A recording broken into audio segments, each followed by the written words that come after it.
We are live. We are not even doing an intro today. So here we are. We are live. Star Wars Jedi Chat. Hello there. Mike, how are you, buddy? I'm doing fantastic. Maul Shadow Lord trailer. I mean, it can't get much better than this. So good. So good. So what I would like to do first, it's Derek's birthday. So we want to wish Derek, everybody in the chat, wish Derek a happy birthday. Yes. Nick is actually in Disney, but he was trying to get to Galaxy's Edge. He was there with I think some family. There we go. Happy birthday, Derek. That's for you. So before we get started here on all the chat and everything, thank you guys all for being here. We have a special guest tonight that's going to be joining us, and I know most of you guys have seen him already. And he has helped Mike out a few times. He's here to chat with us tonight about Star Wars. It is Mr. Jimmy. Hey, guys. Explore the Force. Welcome. Howdy. How are you? Good. Good to have you here. Yeah, I'm excited to talk about Maul. Man, I mean, when they dropped that, it was funny. I was off of social media for a little while. And I woke up the next morning, like early in the morning. I saw that it had already dropped, and Mike had already done a breakdown of it, and everybody else had seen it already. I was just like so excited, and then I was like, "Oh shit, it's been out for like 17 hours already," but it was still amazing and so exciting. It just brings that hype level up again even more as we see some of this stuff that's coming out. Absolutely. So, while we're talking about it, I mean, first of all, I would like to say hello to everybody in the chat here. Let's do that. Jarvo is here, and Max is always here as Lobo, Darth Plagueis, Holly. Thank you for joining us, and 50 Thunder, and anybody else that's out there. Please let us know. Say hello. Throw some stuff in the chat. Let us know what you guys think about this Maul trailer, because we'll go ahead and we'll just watch it. Let's go. Our target is a syndicate leader. He is associated with several criminal organizations and proficient with a laser sword.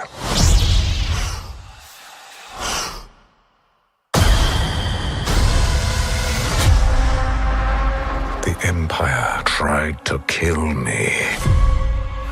Their betrayal demands consequence. And that consequence requires a weapon. Together, we can destroy the Empire. He wants to fight as allies. The Empire may be our common enemy, but Maul will never be our ally. We need to find him, whatever it takes. This is escalating out of our hands. The Empire will want answers. The Empire will lock this planet down. Jedi, where is Maul? I'm right here.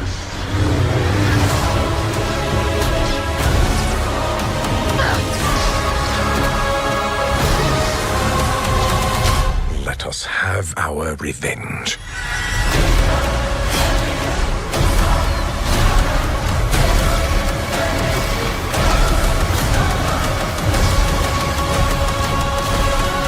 We're not gonna take out the whole Empire.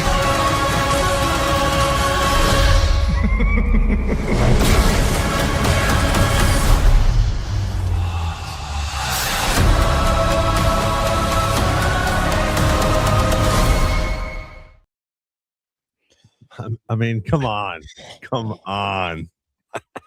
It's going to be so good. And I think because of the action in this, and you guys let me know, I mean, I know we're going to watch it multiple times, but we're going to have to watch it multiple times to catch some of this action that's going on, because it's so fast. And I know it's only on these little screens right now, but everything that he's doing and they're doing with these lightsabers and these battles and the horror stuff that's going on, I think it's going to be fantastic. And we're going to have to just to watch it on the big screen on your TV big screen is going to be pretty epic.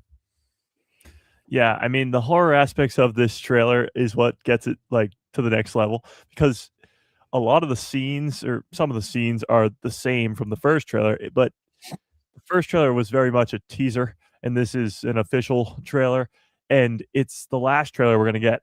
The show comes out in 3 weeks. This is the last full trailer we're going to get.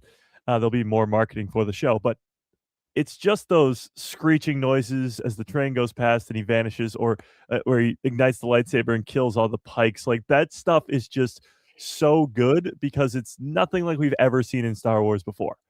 And that's exciting on a whole nother level, a whole new level, because we've never seen a show that's focused as the main character on a bad guy. You could argue the Acolyte, but that's, I guess, a good guy, Osha, who becomes a bad guy, who becomes an Acolyte. So it's different. This is about the main guy, Maul, bad guy. And we've never seen that before. So it's not pulling any punches. It's not going to be a kid's show, as people like to call these animated series. It's going to be Maul slicing and dicing, and it's going to be hopefully have that horror aspect throughout the entire series. Oh my goodness. Yeah, I tell you what, we were actually talking about that yesterday, where if I had kids, I'd have to preview this before I showed it to them. Like, there's no way. Like, I know Star Wars is for kids, but that trailer would have scared the crap out of me as a kid, I think. Like, that was intense. I've never, like, again, never seen anything like that in Star Wars. It's kind of cool that they're kind of, you know, feeding into that different genre kind of thing, and I really hope that they stick with it. And I just want to give credit. Wagner Moura, the voice of Brandon Losser. Yeah. Oh my God, you got Pablo Escobar himself voicing this cop. I'm just like, you got these Sam Witwer's voice, you know, as he's doing Maul, and you've got this Brandon Lawson, and those two voices just against each other, man, it's going to be a great series just based on that. Yeah. I mean, I'm pretty sure this guy just was nominated for actor of the whatever best actor at the Oscars last weekend. And he's going to be the voice of a cop in Maul Shadow Lord. Like, they're really going for it with this show. The cast is loaded, even though it's an animated series, and even though it's only 10 episodes, it's going to tell an incredible story, and they know it. It's probably going to be, I don't know how many seasons. It's definitely multiple seasons. At this point on Disney Plus, it says season 1, and it says the age of Maul in the trailer. So it's an age is not one season, and that's only 10 episodes. So we're going to get multiple seasons, but they're really going for it with this show. Like, really going for it. It feels like the Bad Batch was an excuse to just have D. Bradley Baker do 1,001 voices in the booth by himself. And it was great. But this is the opposite of that. They're getting all the voice actors that they could possibly imagine and putting them in this show. Absolutely. Yeah, absolutely. I think it's fantastic. And I think we're going to see so much more, obviously, as we go on. So 7:30 Evie is here. Zima, Mike was wearing a happy birthday for Derek. So she said, what exactly are you wearing? So Yeah. It's Derek's birthday. That's why he's not here. So we have Jimmy from Explore the Force, Mike, and myself. So what are you going to say, Mike? We're enough. That's right. We are. Chopper Base, what's up? Yes, this is my new house. So Chopper Base. Yeah. This is the first podcast in my new setup. So we have arranged some things. There's a lot of stuff that's still in boxes and in 3 different rooms, besides the studio here. But we'll get it dialed in. But I got some stuff here tonight, so I thought it was pretty cool. I thought we got Vader here. We got a little AT-AT, and I think we're gonna keep R2 in the shot from now on. So what do you think about that, R2? Yeah. Okay. You're living a dangerous life over there, Ron. I know. Hey, at least it's not Chopper. You smartly put Chopper in a cage behind you, as you can see. I got him right over my shoulder. It's dangerous. But you got Vader right behind you, R2-D2. Like, those are some dangerous people. Yes. But the setup is growing, that's for sure.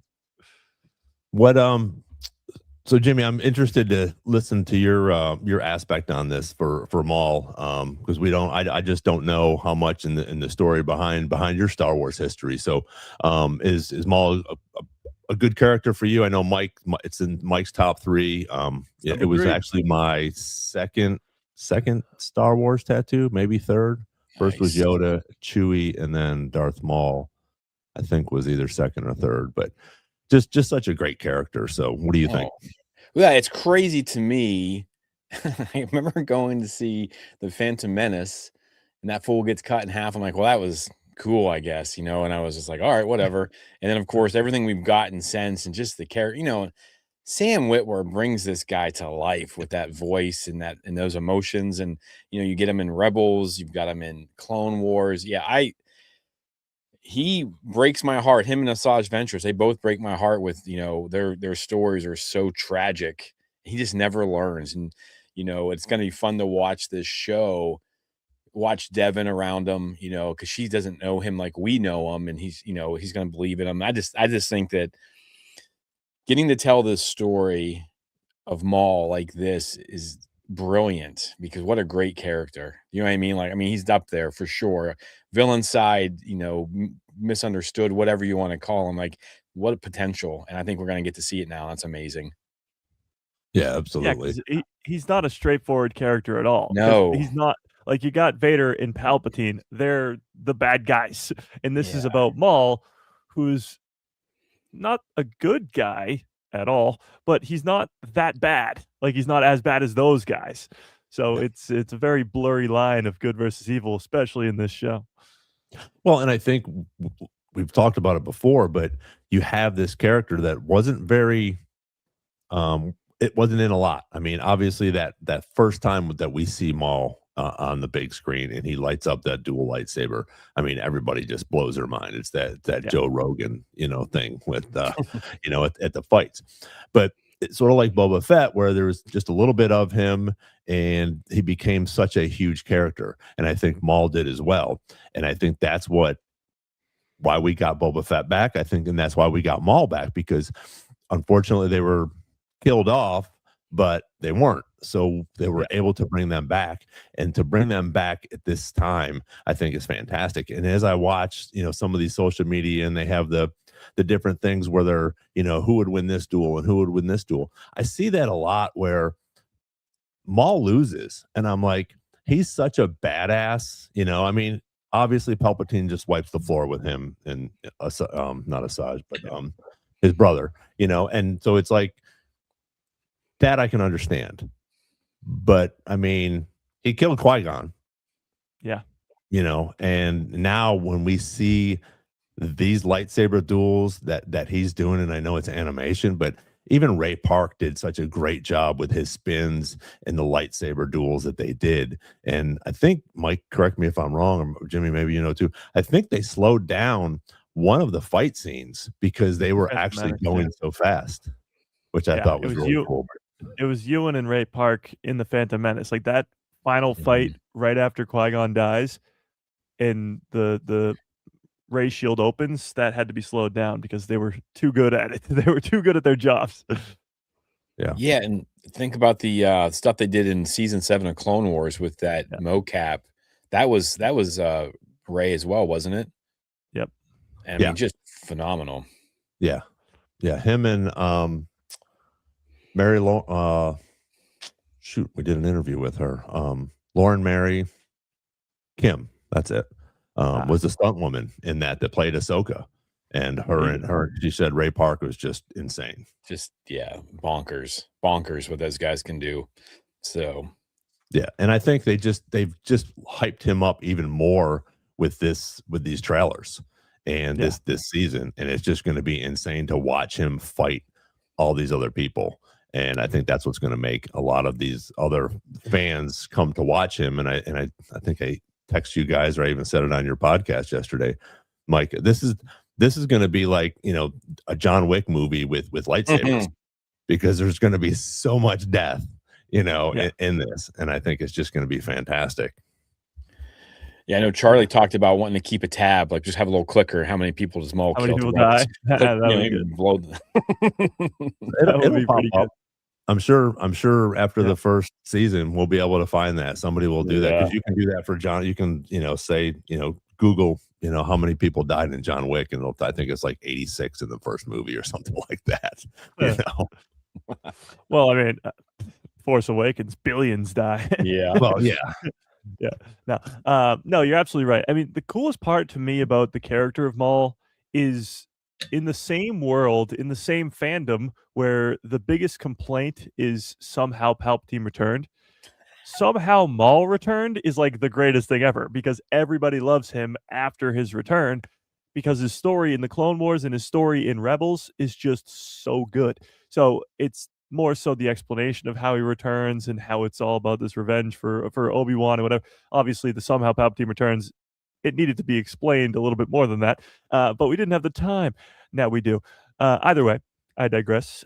It's just funny that in the same fandom where we have the big issue of somehow Palpatine returned, we're getting a Maul Shadow Lord series, and everybody's excited, and nobody cares that he got chopped in half in the Phantom Menace and survived that. Nobody. yeah, absolutely. And Storytelling, I man. think, yeah, and I think that's what's going to be the cool thing is you're going to have people come into this and be like, wait a minute, I thought he was dead. Oh, he's not dead. So now we get more Maul. So some of these normie fans are going to become fans again of Maul because they thought he was dead. Yeah. You know, which I think is It's pretty the same badass. thing with why I hope Boba Fett is going to be in the Mandalorian and Grogu because although Boba Fett has his own show, some people who just don't watch the shows are going to be like, "Oh, Boba Fett's dead," and then if they see him in a movie in the Mandalorian and Grogu, they'll be like, "Holy crap, what happened?" And then maybe they'll go back and figure out what happened with the show. You could definitely get a little bump in like Rebels and Clone Wars too, of people trying to figure out like, how's this guy back? Yeah, I've already gotten that question a bunch from friends and family whenever like they've seen the trailer and the hype for Maul Shadow Lord, and they text me and they go, "Will I have to watch anything else to understand this?" And I mean, the answer is no. Yes, you'll probably want to know how Maul's still alive, and you maybe would have to watch the Clone Wars for that. But I've got a feeling they're probably going to do like a previously on or like something like that with Maul in the first episode, so you kind of know what's happening. Yeah, I think exactly that's exactly what they'll do. Just as we hear him talking in that first teaser trailer about the little tea party and stuff, or sitting down at the Yeah. tea party. He and as he talks through the second trailer, I think, right? Yeah. You know, and it's just they'll definitely do some flashbacks or something to talk about, you know, how he got sliced in half, and maybe we'll see that. That would be cool to see an animated version of Obi-Wan, you know, That'd be cool. you know, which would be cool because again, the different every time we get a new Order 66, you know, Flashback, whether it's yeah. animated or live action or whatever. I mean, it's just so cool to see the different perspectives of Order 66, which I love. So I think this would be a cool way to see a different perspective, you know, of Maul's perspective of what happened. Because, like you said, yeah, you're gonna have to explain how did he come back, and whether Yeah. they do that, you know, and explain it through the Night Sisters or just, you know, his spider legs and then he got regular legs or something like that. But you're definitely going to have some sort of backstory for him for some of the normie fans that are going to watch this. Well, you'll need it too to explain, I guess, where he's at because Right. does he know Obi-Wan? Does he think Obi-Wan is dead? Like, what is his stance on that? So he could be explaining to anybody, maybe this Devin Izara character, but he could be explaining to anybody what happened, and he could say, "I got chopped in half by this, you know, Jedi, and through the anger and the dark side, I survived. I was rescued by my brother, and all I wanted was revenge on Obi-Wan Kenobi. And now Obi-Wan Kenobi's dead." And that would immediately tell the audience that he thinks Obi-Wan's dead and tell them what happened. Very, very simply, actually. It would be a pretty Yeah. easy story to tell. Yeah, absolutely. Go ahead, Jimmy. It'll be interesting though. I mean, just because if in a comic, it's more about like Brandon Losser and he just shows up and like he's ready. I don't even know if you need it. I mean, it'll be good for a back, you know, to get some backstory, but I think that this is going to be so much action because there's so much going on. You got so many characters. You've got so many. I mean, you've got the Empire, you've got the Inquisitors, you've got the Pikes, you've got other groups, and you've got Brandon Losser. I mean, you got so much stuff going on. It's going to have to be quick, whatever it is. You know, Yeah. however they decide to bring us up to speed. you know, it's got to be quick. I think. I don't know how much time you have. I mean, it's only 10 episodes. Yeah. Yeah, it'll That's the thing definitely with be, I think, in that first with episode. Go ahead. yeah. No, with the 10 episode season, you can't spend filler episodes anywhere. Like you can't just waste time. It's 10 Mm. episodes, that's it. Most of our animated shows have been 15, 16, 22 episodes Yeah. per season, and that's not the case here. So they're really just going to be, and we don't have to get, I guess, descriptions of most of these characters. We know Maul, we know the Inquisitors, we know Rook Cast, we know, I guess we don't really know the Jedi and Apprentice duo here, but for the most part, we don't need to grow an emotional attachment to the character of Darth Maul before something good happens. So 10 episodes should be enough. Good Although I do want storytelling more. too. Like if you just tell that story through the stuff that's happening, which I think they're going to do, then we just kind of get pulled into it. You know what I mean? Like Yeah. I know a lot of fans don't have patience, and that's pretty evident whenever we're doing streaming stuff week to week. But if you pay, if you pay attention and just kind of go with the story, I'm sure they're going to pull us along. Yeah. And those Oh, characters will absolutely. grow. And it And will I be think that first episode, I think, Mike, like you said. They're gonna have to break it, like, come right in, give us the story of what's going on, where he's at, how he got here, and then Yeah. we start getting into the meat of everything. And I think the release schedule is only going to help that with the 2 episodes per week.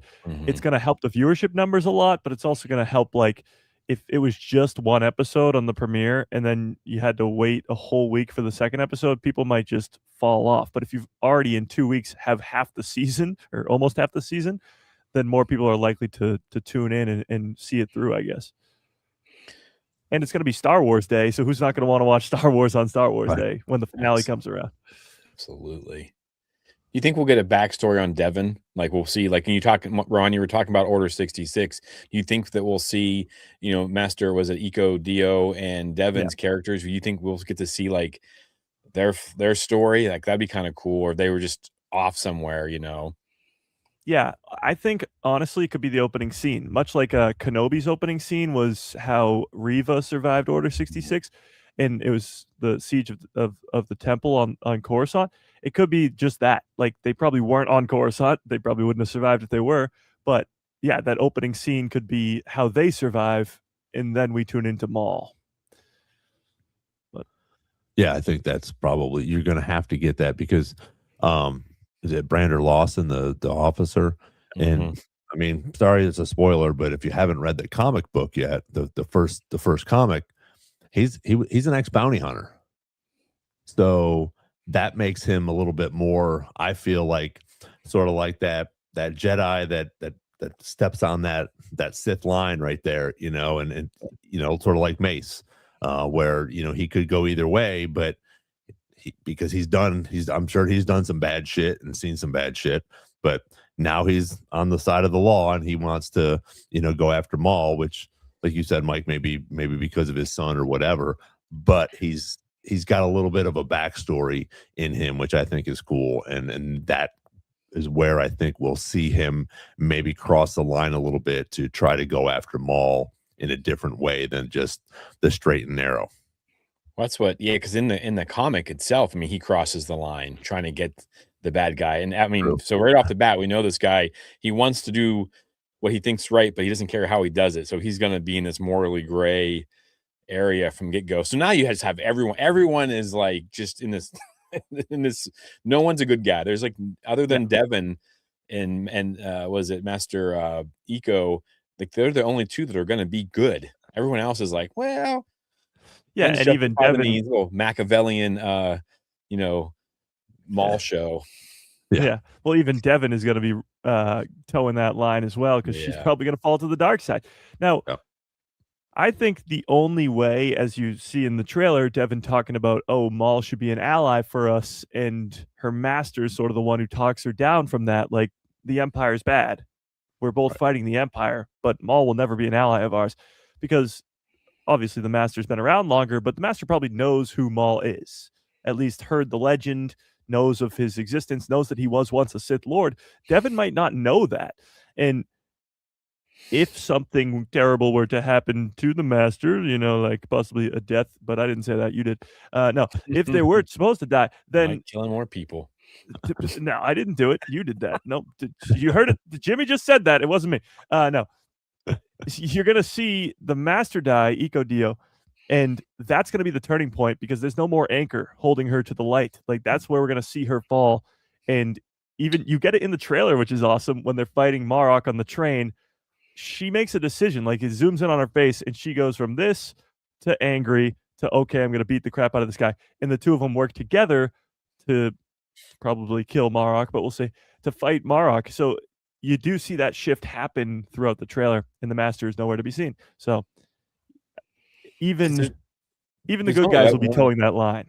There's only one other scene with the master, right? He flips that speeder over, I think, isn't? Yes. So does he make it past the first episode? Yeah, he's probably toast.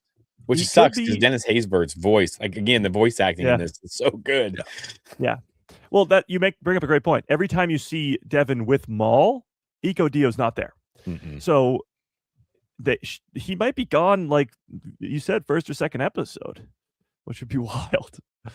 Yeah, no, I think for sure he'll be gone first or second episode because you're gonna. And I know somebody in here said something about that they might have some filler, or Max did filler episodes because Mando was only the 8 chapters per season, but still, this is I think so much smaller. You're only doing 20, 15, 20, 25-minute episodes, and you're only doing 10 of them. So I think that it's going to have to happen quick, and it probably is at that first or second episode, because then she's going to have to turn, and he's going to have to start working with this apprentice. You think she'll turn this season? Like, do you think that's like the finale of this season? Like, she's getting her first tattoo at the end of the season, or you think it's going to happen that quickly? You think it'll be like a struggle, kind of like a Quinlan Voss kind of thing, where she's going to know it's wrong, and she's really going to be struggling with this, because this is a whole other storyline with her struggling with everything she's been taught since she's a child. And then we know Maul can be very persuasive. I mean, he was doing it to Ezra in Rebels. So I think it'll be a pretty good storyline. But do you think that she falls completely this season, or do you think it's something like, Mike, you're convinced that there's multiple seasons? Do you think that's something that they build on and she gets, or maybe she just falls right at the end or something like that? Yeah, I think it'll be a slow burn, and it can go one of either ways. You can have fans say it happens too quick, and you have fans say it happens too slow. That's just always how it's going to go. But I think it'll last at least the majority of the season, and it's like the first arc is her master dying, and then the second arc is her being like imprisoned by Maul, and that's where we get those scenes from the first trailer with the whole tea ceremony and everything, and him convincing her that he's the best option, but her still holding out. And then it's not until the final arc of the season where she finally comes around and helps him fight. And maybe it's because Maul saves her life. Maybe it's something else that happens there, but I think it will take the entire first season and lead into the second season. Now, my biggest question is this character, what happens to her? If she does become our canon version of Darth Talon, well, does she just get killed off in the show in season 2, or does she stick around? And if she sticks around, then where does she go? Because she's not with Maul in Rebels, and from what we've seen on screen, she's not with Maul in Solo either. So where does she go? What happens to her? Is there a big falling out? Did her and Maul disagree with something? Is there a big battle sequence that happens? Where does she go? And will she come up again later on in the timeline? Because so far, she hasn't. I was thinking about that too. Is she the reason he's on Malachor in Rebels? I always assumed it was Kira, right? Because like that situation, but just because we don't see her doesn't mean she's not working with him in Crimson Dawn. But imagine, like you said, if they got in a big fight and she like limps away and she gets away and then disappears for a few years. I don't know how long Twi'leks live, but can she show back up and they relive George Lucas's, idea where Maul and Talon were the bad guys for the next sequel, and she shows up? I mean, I don't know. Ron, what do you think about that? Like, I think that's I think there's so much potential here. I don't want to write her off just because we haven't seen her, because she could have been in the background doing things for him. Well, and that's what I think. I disagree with you guys a little bit in reference to that, because I think that it's going to be quick. I think that second, maybe third weekend, she's going in Noise. because if we have 2, 3, 4, 5 seasons, we want to build that up. And then we have Yeah. to figure out and we have to answer these questions, where was she during this time? And now what's she doing now? Different things like that as we go into Starfighter. Is Mia Goth gonna play her? Oh, I hope so. that would be nuts. Which would be That'd be so insane. But again, if we keep looking at everything that they're continuing to put out with, even with these Tales things like you were talking about yesterday, I think, Mike, with Asajj, we've built up, now she has an apprentice, so to speak.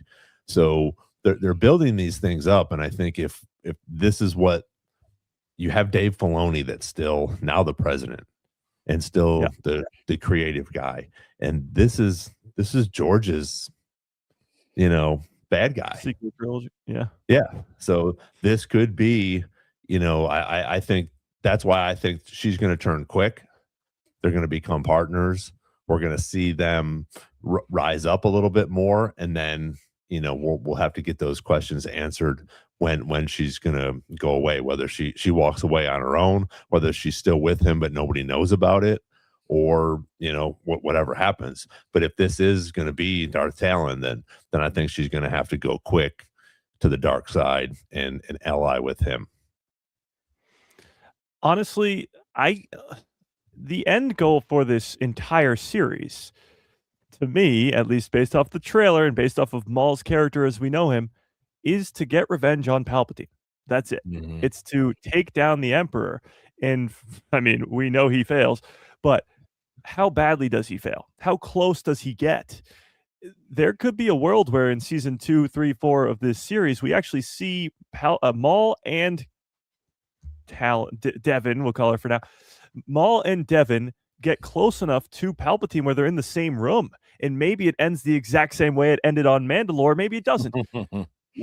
But that could be their splitting point, where Maul maybe thinks that Talon dies or Devin dies in that room, but she doesn't, and she somehow escapes. Like that could be the splitting point, and she's so scarred and so beat from that fight that she has to go to the outer rim or the unknown regions. I don't know, just spitballing there, but that does seem to be the end goal of this series: is kill Palpatine at whatever cost possible. I want revenge.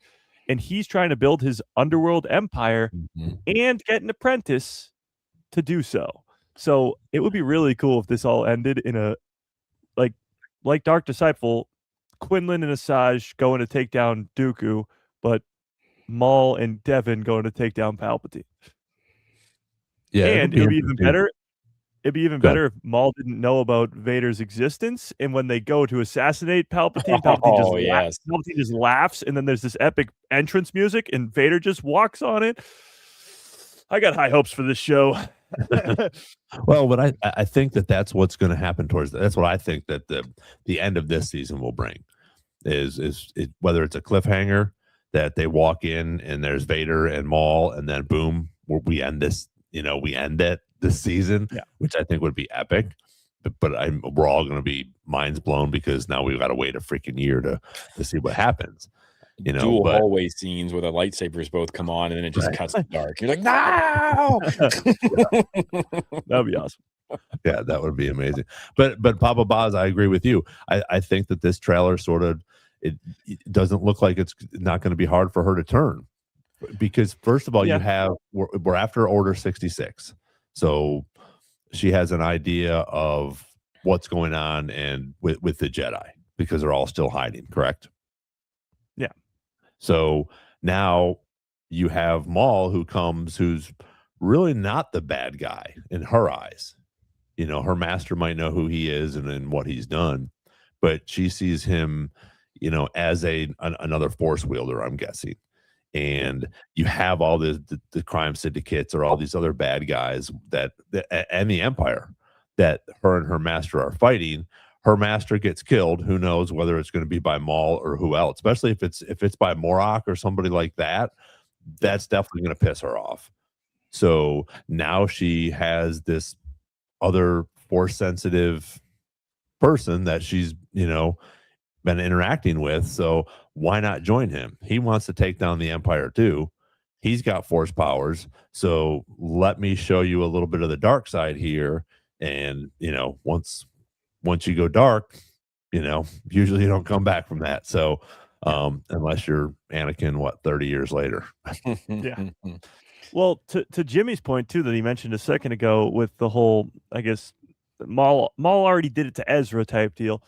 Maul also convinces Ahsoka to join him. In season 7 Yeah. of Clone Wars, Ahsoka is like, "I'll join you, sure, why not?" And then they talk about Anakin, and she's like, "Okay, maybe not," but she does agree. She says, "I will join you." She literally says that. So he's pretty good at manipulating these people to the dark side. He's a pretty reasonable guy. Like he's offering what they want. He's offering what Ahsoka wanted. He's offering what Ezra wanted. He's offering what Devin wants. And right now, it's to destroy the Empire. So it could be pretty quick that she decides to fall to the dark side, but she's at least for the first couple episodes going to have that anchor of her master that's going to stop her. So it won't happen till at least midway, if not later on in the season. Is there any chance this is a wild swing? Is there any chance that like this is more than master and apprentice relationship? This is like a romantic thing. Like that's like the one thing missing from Maul's story is like tragic, if something happens to her or something like that, or maybe Talon comes from Devin and Maul. Ooh, a You know what I mean? child of Maul? Yeah, That'd be like crazy. I mean, I think that's a pretty big swing because Yeah. everything we see Devin is like pink, and I know maybe that's just the animation or whatever. But I mean, is there? I I mean, never just really thought of that. everything that has happened to Maul in his life, like the only thing that's really missing from all the tragedy, everything he's done is like losing someone that he actually like. Oh yeah, I that's a guess good point. He says Maul has no balls, so True they story. probably got. Well, never mind. there Thank you, goes that Rachel. idea. Was it Rachel? Throw I was that out, thinking I that guess. that's a great idea. That was like fantastic. I was already making up fan theories in my head, and then nope, that doesn't work. He Yep. doesn't have a lower half. That's true. Yeah. Oh, Maybe there's man. other ways to Dang do it for him. it. But having said that, it does seem like they're gonna have an interesting relationship. Doesn't matter how it ends, doesn't matter how it goes. It's gonna be pretty weird to see Maul have an apprentice. Because yes, he has his brother. That's his brother. Like that's not really whatever. And then he's all by his lonesome for a long time after that. He eventually gets to Kira, and I certainly hope this show runs for 4 or 5 seasons and we get to the post Solo days where we get Kira back in Star Wars. That'd be great. But at that point, like, will she be gone? Will Devin, will this Darth Talon girl be already gone? You guys think? That's the interesting part because I think she's a lot younger than him. At least that's what it looks like. And I don't know if we have any idea of how old she is or what her age is at this point. I'm sure we can find out what Maul's age is, but I think it'll be cool to see them as they grow together, because if this is going to happen and she is going to turn into this Talon, we're going to have to see how because he's going to test her to see if she's going to be on his side, and just like they do with the Sith training or even the Jedi training. So it'll be interesting to see if we get some of her training and how brutal it might be, sort of like with Palpatine, and Maul, or some of these other masters with Dooku, and Asajj. So is he going to do this some sort of torture with her and make sure that this is what she wants? And if so, are we going to see that in this first season? Man. I hope so. Here's the thing. You look at the other animated shows, Clone Wars is 7 seasons. It spans over a couple years. That's it. A couple years, maybe 2.5, 3 at most. You look at the Bad Batch. Bad Batch spans, I guess, other than the epilogue ending or whatever, of years into the future. Same with Rebels. It spans over a couple of years.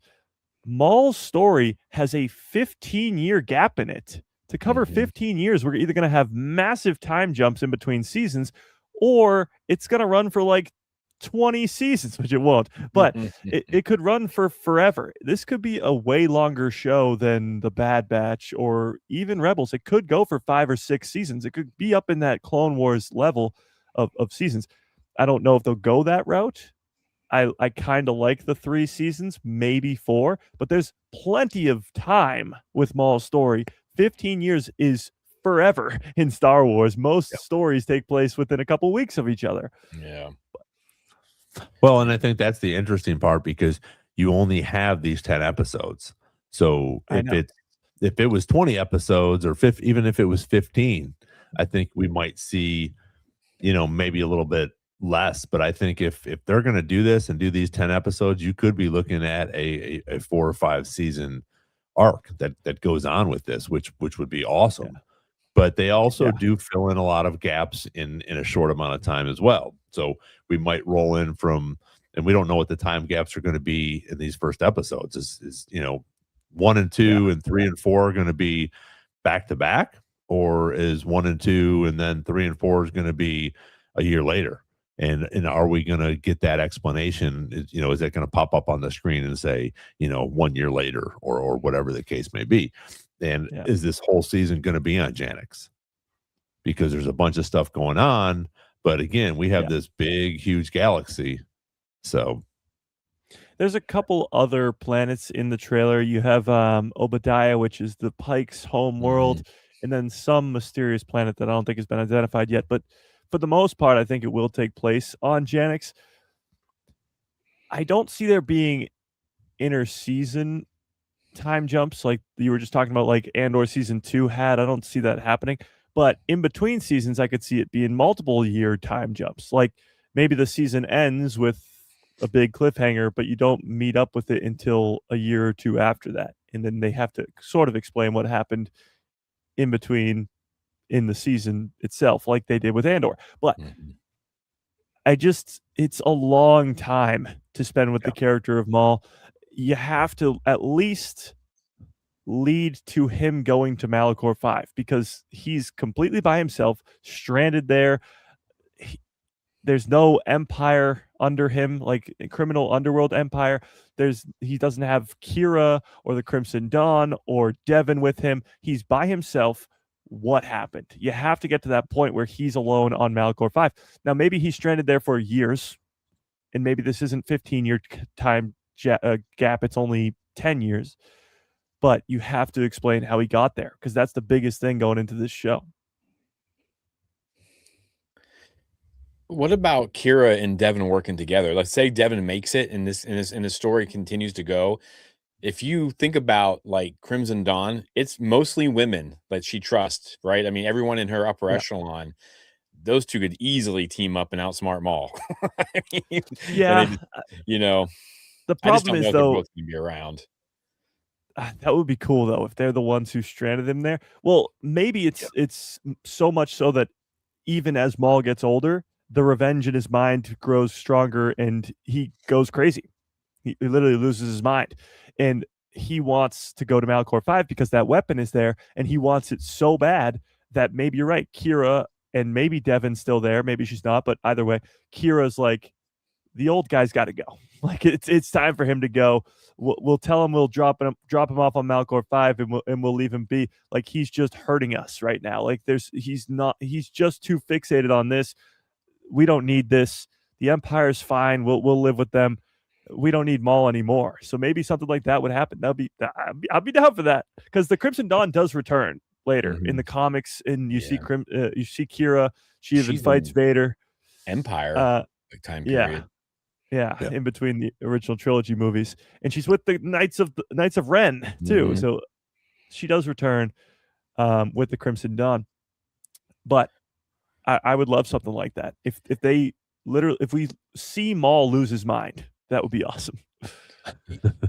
What about that I got all wrapped up because they set us up really well in this trailer where they talk about they tried to kill me, they need consequences. That consequence is a weapon, and they show to Devin, but he's also a Malachor for the weapon.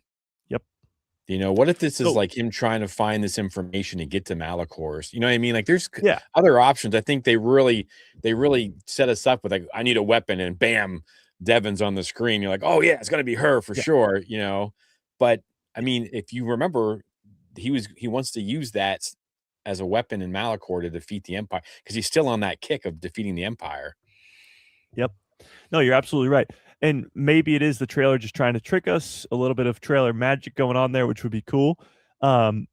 It would be fascinating to see if he's looking for Malachor 5 all those years before. That would be cool. But maybe he is talking about Talon or Devin, and he wants her. She's the first attempt, and then when he realizes that that's going to fail, he maybe goes on to something more powerful. Yeah, I totally agree with that, and I think that's probably you're going to see that power struggle no matter what goes on in this, you know, with Maul and whoever else he's going up against, which I think is going to be insane with that. What's your guys' thoughts? I know because I'm not a big horror guy, but what's your guys' thoughts on this? Do you think this will continue to be some of that? I think the trailer was great, and I think this. I don't look at it as a horror thing.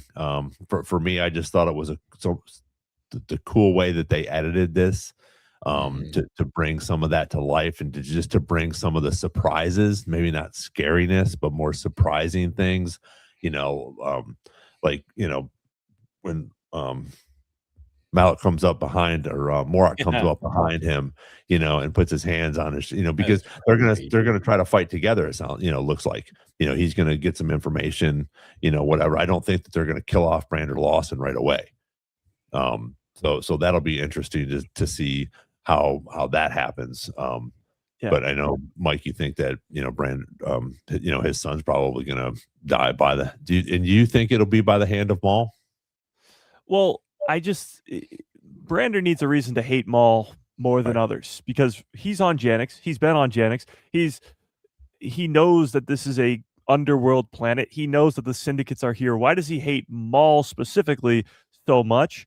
Maybe he doesn't kill his son, but in the first trailer, he kills a guy he jumps on top of a guy like he's gonna kill him, and it cuts right before he does.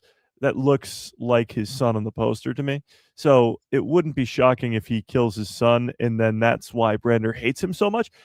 Either way, I honestly don't see Brander surviving the events of this first season.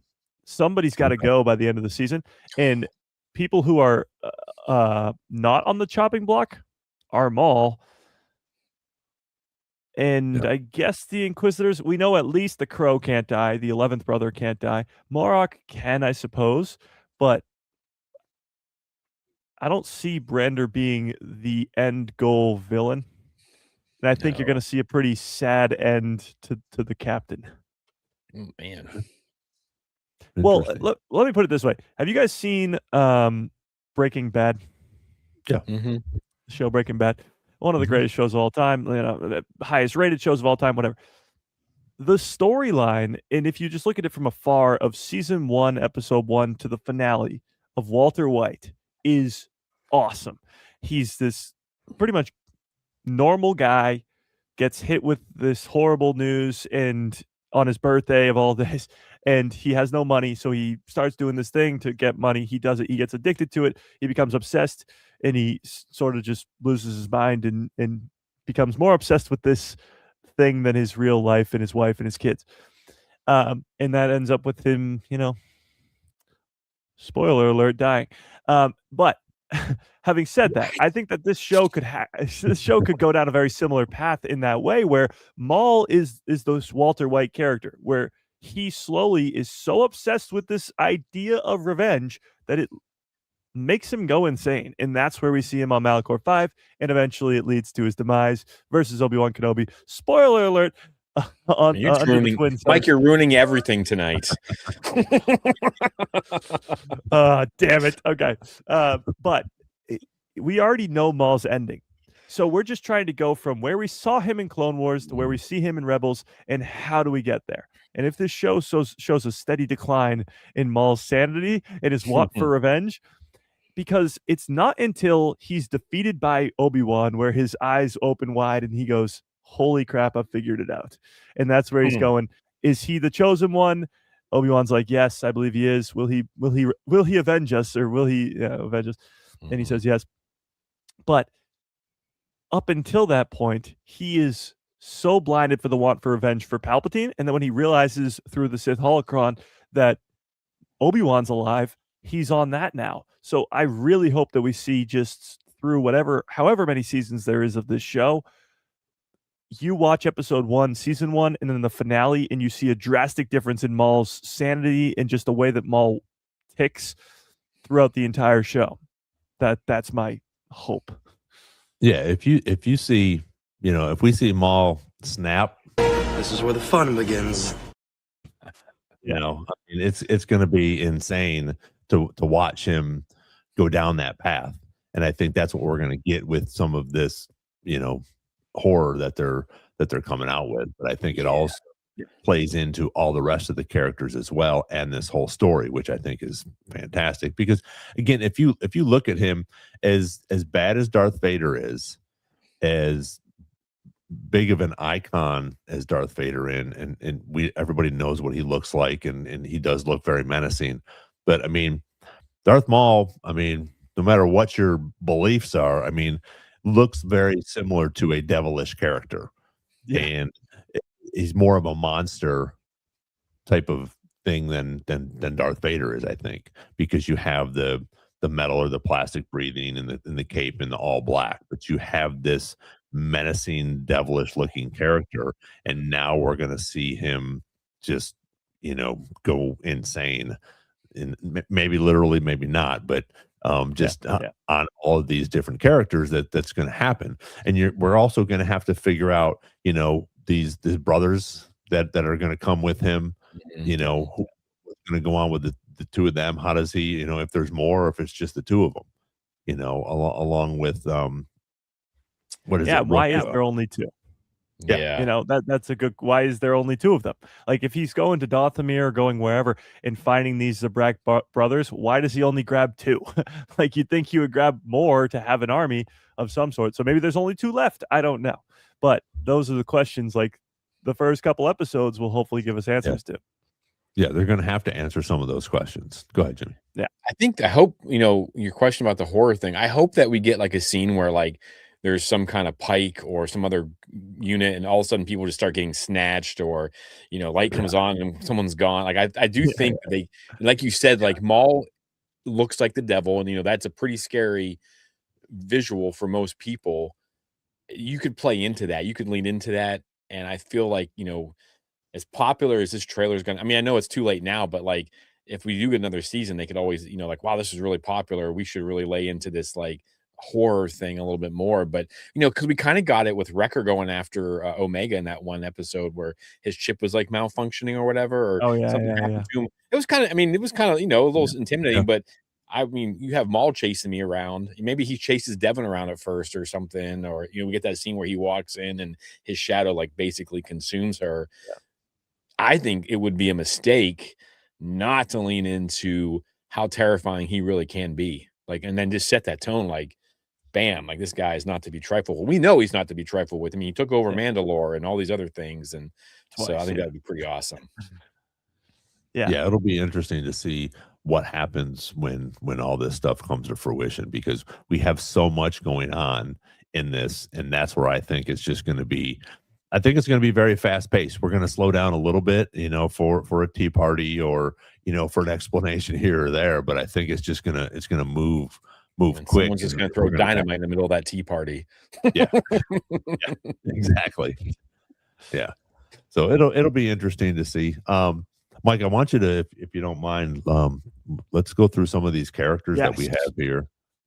Yeah. So the good part about all these trailer drops that I feel like fans don't really know, or at least I guess we would probably know, but most normie fans wouldn't know, is pretty much every time that you get a trailer for a Star Wars show, it comes with an article, and usually that article on StarWars.com gives you a lot of information about characters and just the trailer in general and what's going on. So we did get an article as well along with this, and along with the poster, which is right there, and we got a bunch of characters here. So well, I guess we'll go bottom right to top. if you want to go full screen, Ron, so they could see it a little bit better, that'd be probably see better. if I can do that. Yep. So starting at the bottom, you have right there the kid-looking guy. That is Brenda Lawson's child. Sorry, Jimmy. His name. Oh, Jimmy's gone. No, Jimmy he's is like yes. blocked by the. Oh yeah. That is Brandon Lawson's child. His name is Riley. And then above him is his dad, Brandon Lawson, who is the police detective captain. And his partner is the droid named Two Boots. Then we got, of course, Darth Maul. His two Zabrak brothers are all the way on the left. They have names Scorn and Icarus, which are badass, and hopefully there's more of them. And then you have the Master and Apprentice with the blue lightsabers. The Twi'lek girl is Devon Izara, and the Master is Iko Diodaki, which is a great name, not a mouthful at all. And then you have all the way to the left there a brand new character, at least to me, and it's described as he's described as a scheming scoundrel named Ludi Vario.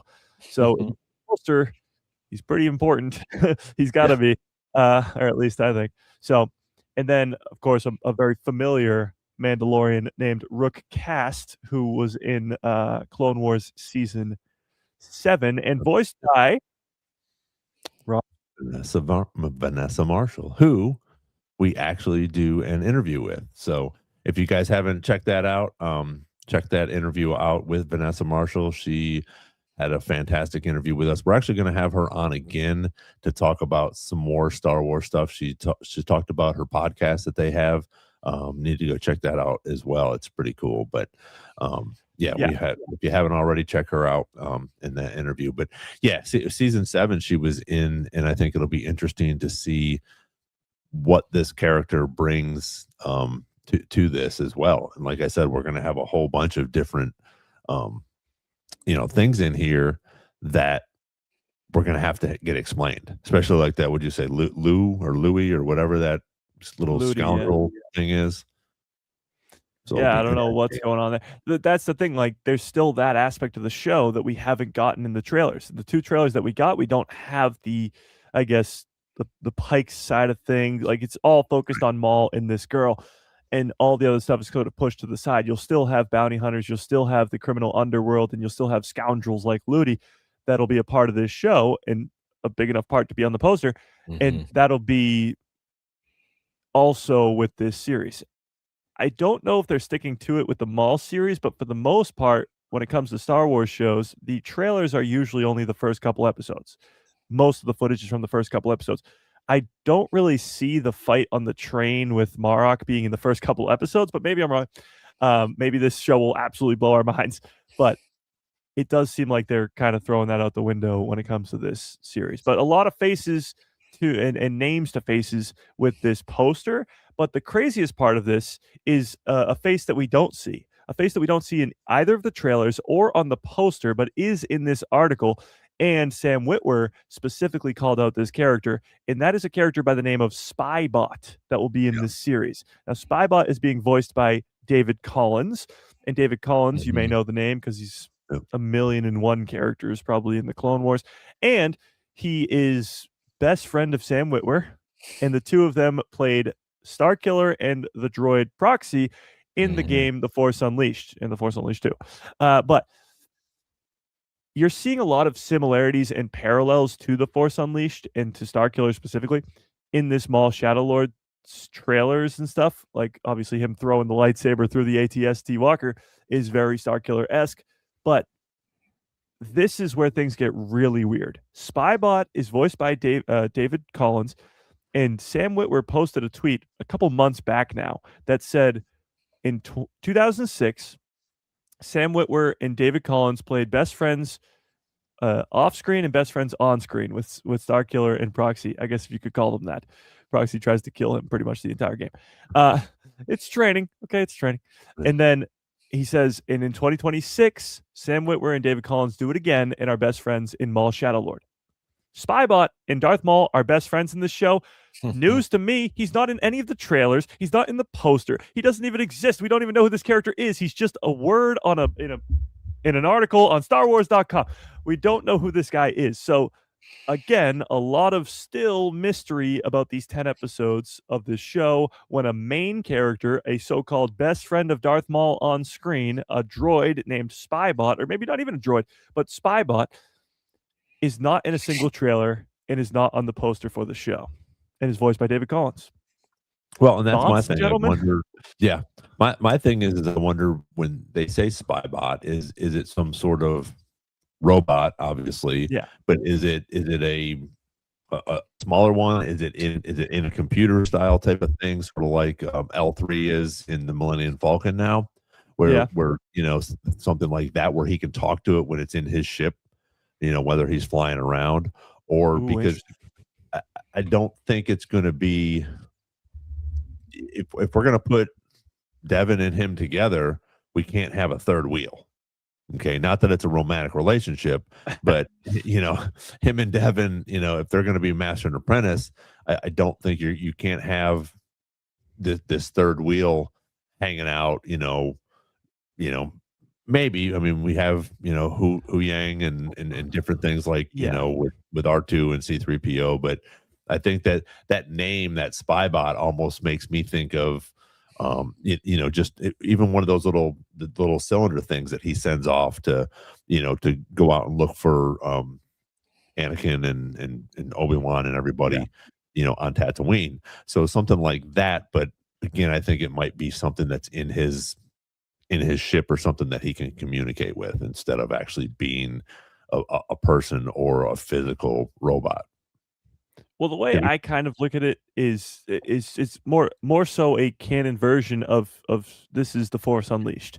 And Mhm. I know they're going to draw a lot of aspects from that game because Sam Witwer is the voice of both characters, but maybe Spybot is a canon version of the proxy droid. And if you didn't play the Force Unleashed games, very brief description, the proxy droid is he pretty much creates he can look like different characters almost, and he tests Starkiller's abilities with the memories, or with the I guess memory that he has to fight him with familiar faces. That was a very bad description, but he's a droid that is a training droid for Starkiller. Like he's on his ship, but he helps him train and get stronger and all that. So that might be the same thing for Maul, and maybe he uses this droid to help train this Devon Izara character.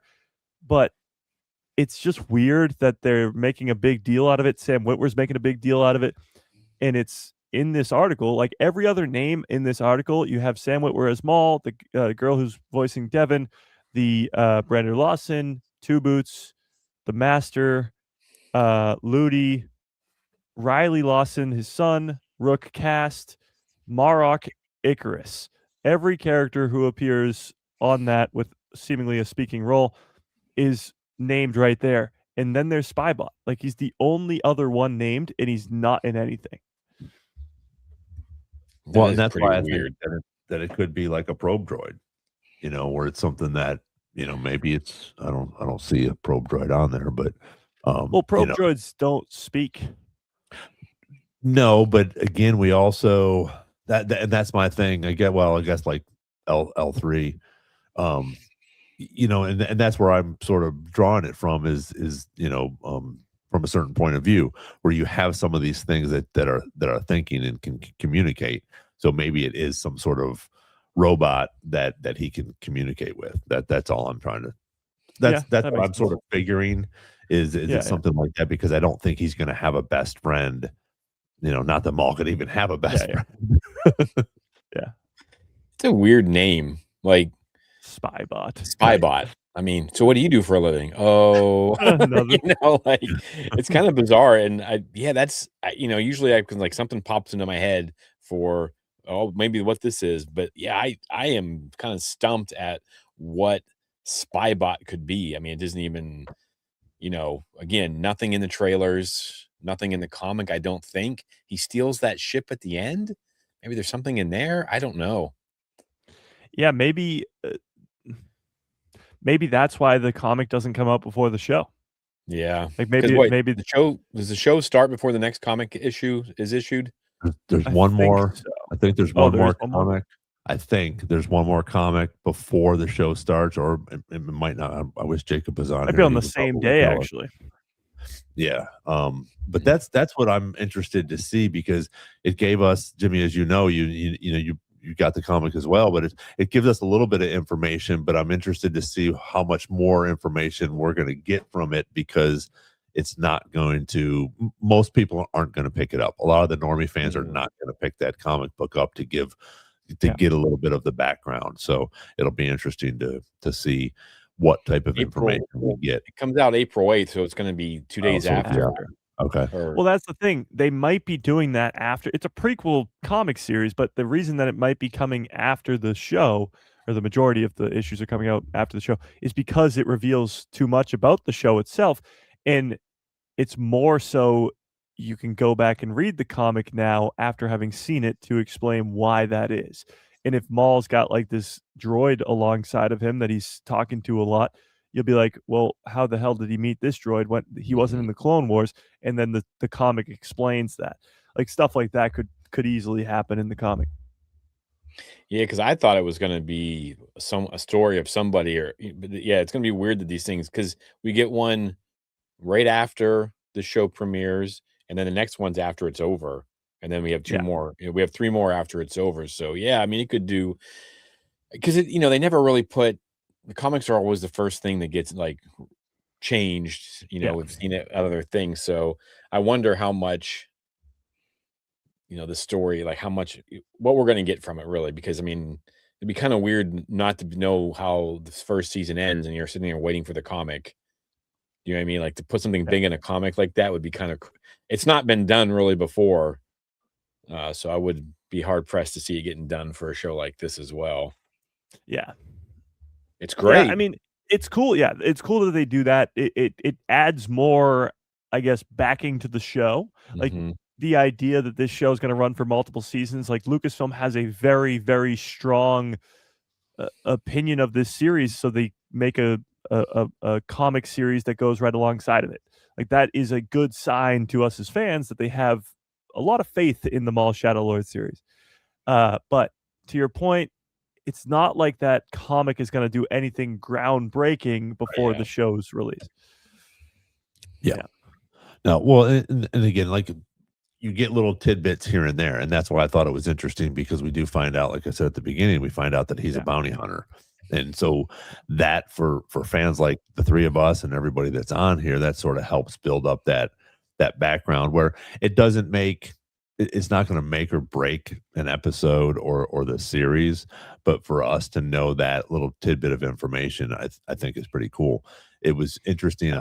Last night I was, after the trailer had dropped, and just thinking about things for today and just seeing things online, I actually watched A New Hope last night. Oh, and nice. Everything, and I haven't sat down and watched that in a while. And I mean, I've seen it hundreds of times, but it's been a minute. And actually, the last time I watched it was the end of, well, I guess it's been a year. So the end of Andor season 2, because I watched Rogue One and then I watched A New Hope. But just sitting and going through and watching that is so cool. And Jimmy, I think you can probably relate to this, but just everything that they've done since then, because we saw those 3 movies, and now all this stuff that's coming out with all these Easter eggs that go back to that original concept, especially that first movie. And I know George had all 3 of them, sort of already, in his mind, and knew where he was sort of going to go with this whole story. But to watch that and to see stuff that happened from Rogue One, the stuff that happened in Andor, things like that, just it gave me chills just watching it again last night, because it's just so cool to see where they've gone. And 50 years later, this is one of the biggest years for Star Wars. I know it's going to be 50 years next year, but 2026, with all 3 of these things coming out, is going to be incredible. And it's coming from this one show or this one movie in 1977 with these characters, and they've just expanded on it, and I thought they've done a fantastic job. And that's what we talk about on this channel. We're not bad at anything, and this is just fantastic. So I just thought that was sort of cool to watch that again last night, and just sort of feel some of those extra things because of the story that they're giving us. And I think that's exactly what they're going to do with Maul. They're going to give us more of the story with him and what's going on and build on that character, which I think is pretty awesome. It's crazy because we just did an episode on our main show about Star Wars. Where is it at now? You know, like is it still a standalone movie? Like how do we view Star Wars now with, you know, all the Disney and everything else like that? So it's kind of funny you brought that up because we had a pretty good conversation about how do you view Star Wars now that you have all this other stuff around it, you know? And those my co-hosts aren't old enough, you know, like I remember it was just the original trilogy and then we got a little bit more, we got a little bit more. But yeah, I think you're right. I think they've done a great job of, you know, they kind of push things in the way they're incorporating the High Republic in different areas, and they're doing it. I mean, they're doing a good job. The only thing they haven't done a good job at is planning out the sequels. But outside of that, they have done a really good job of like kind of weaving the things in and making it make sense. Like you said, like, oh yeah, like this could have definitely come from here. And, you know, this bridge movie, you know, is kind of like the center point. I mean, it is, you know, it was year zero for Star Wars. So it is super important. But yeah, that's pretty cool that you brought that up because we had a really good conversation about that. I think it was like 2 weeks ago or something. So it is kind of neat to see how all this stuff just kind of, you know, and I know a lot of times people our age are so grumpy about stuff, but what are you going to do? Like, you can't keep telling the same stories. Like you can't, I mean, you know, like they try to do it in the comics and some of them are so bad. You know what I mean? Like some of the stuff that they're doing with the comics, like I get them and I read them. I'm like, whatever, you know, this is not groundbreaking. You need new characters. You got to change things. I'm here for all of it, man. I may not like everything, but I'm still here for the stories. I love the canon. Let's go. Like, give me more. Exactly.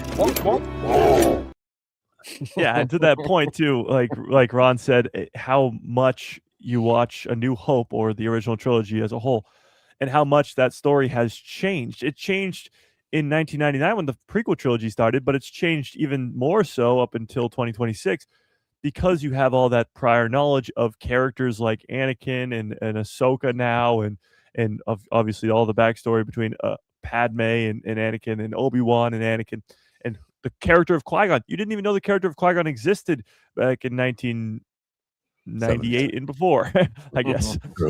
Literally before 1999.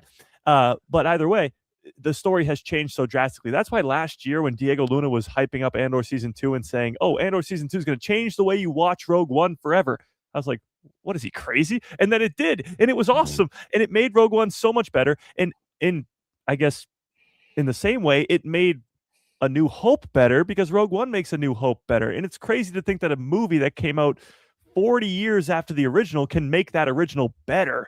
And it continues to get better with more and more projects that come out. Now, Maul doesn't seem like it's going to directly do that, but it still does with certain characters and just developing the world, I guess. Palpatine and Vader will be involved, I'm sure, in some sort of way. But it is crazy to think that a movie that's almost 50 years old now can still be elevated to the next level by a project that comes out now. Like, that's wild. Yeah. Well, and hey, maybe the Mandalorian and Grogu movie will do the same thing. Like, if we get an appearance of a Luke, Leia, or Han, or something of that, you know, it'll make Return of the Jedi better. Yeah. Well, and that's why I think that this, I think the Starfighter is as much as they're talking about how it's a separate movie, I think that's going to help us. I think there might be a little bit of the sequel stuff in there to maybe help us, you know, figure out some of the things that went on in the sequels that we don't have answers for yet, or we were a little disappointed in. And I know, like you and I have talked a 1,000 times about the book, Shadow of the Sith, how that makes those sequels, at least for me it did, and I know for you as well, but it made some things more obtainable thinking, you know, I guess, and digestible in that. You're absolutely right. There's one scene in particular that gets so much crap online, like it's insane. And there's only one response to it, and it's go read Shadow of the Sith, but it's the scene of Rey holding up the dagger, looking at the second Death Star, going like this with the little wooden thing, and they're like, "Oh my God, this is so stupid! Why does it fit perfectly on the second Death Star and point directly to the throne room?"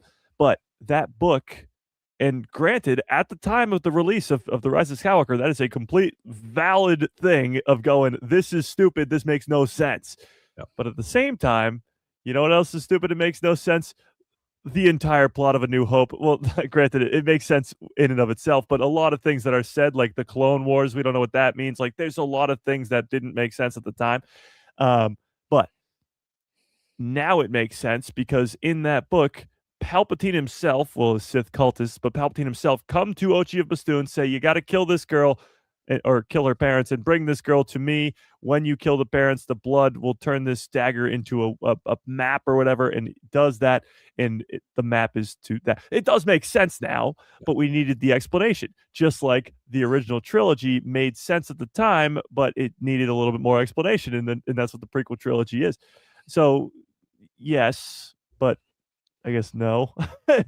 Yes, it makes sense, but it did need a book to do so. And I know books and comics are not usually the media that people go to watch or read Star Wars or get their Star Wars information. So it wouldn't hurt them to maybe retell that story in an animated show or a live action show.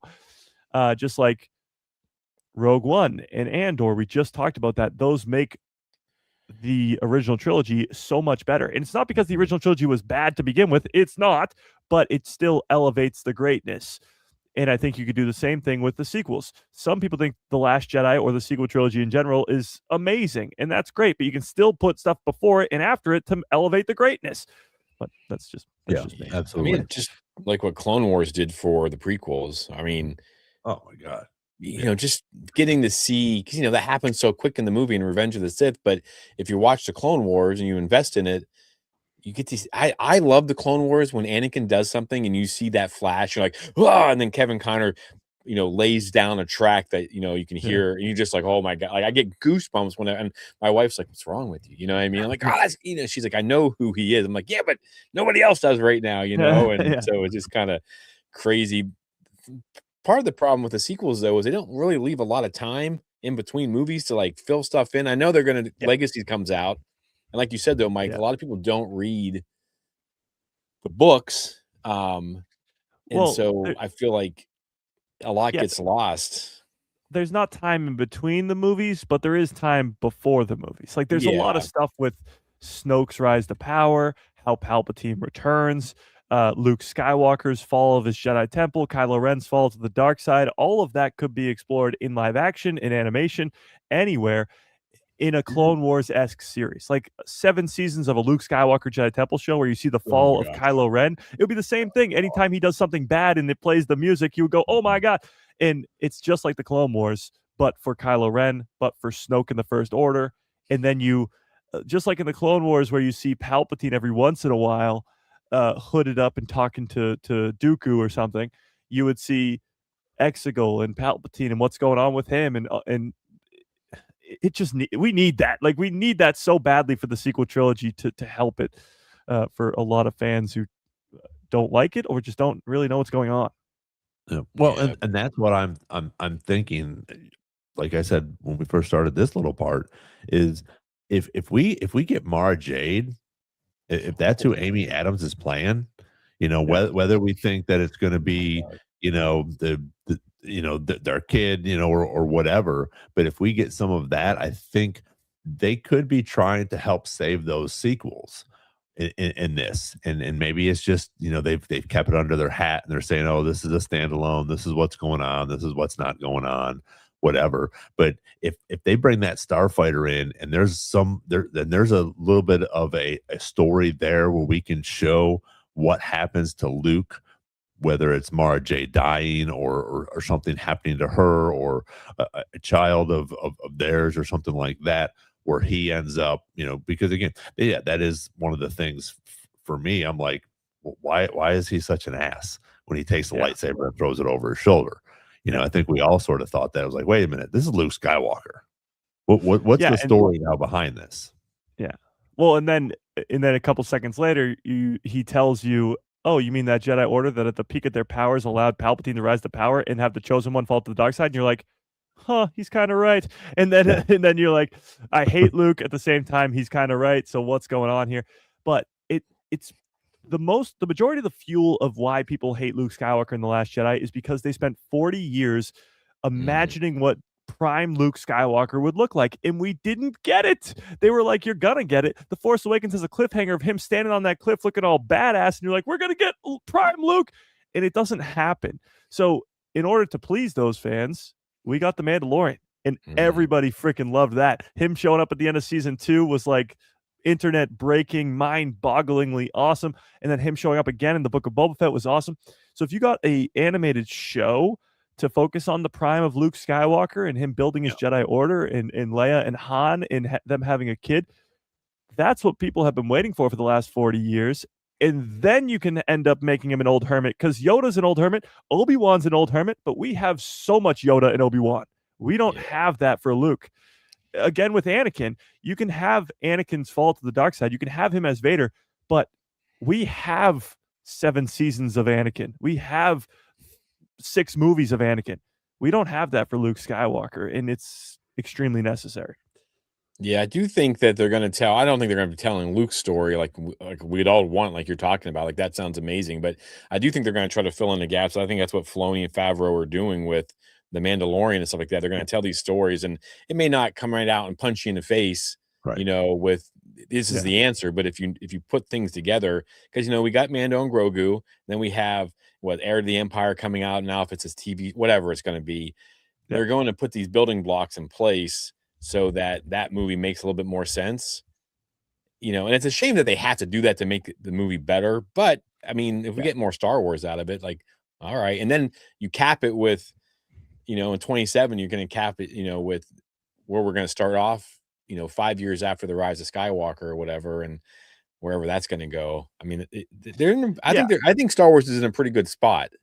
Oh, yeah. With storytelling and just, lead us up to the sequels, because we do know that like all those people and all, just like Maul, like we know his ending. We don't know exactly what's going to happen to all these characters that are in the Mando verse, but none of them show up in the sequels. So something's got to happen, right? I don't know. Yeah. And then I think really come back around in the in Starfighter. If that, I know Mike, you and I talked about, I think, where like if you end with him delivering Flynn Gray's character to a new Jedi temple that has a Rey or a Finn or somebody there, you're like, oh, and that's all you need. Yeah. Yep. And here we go. Yep. Well, the Mandarin, I think this explains it for all of us, I think.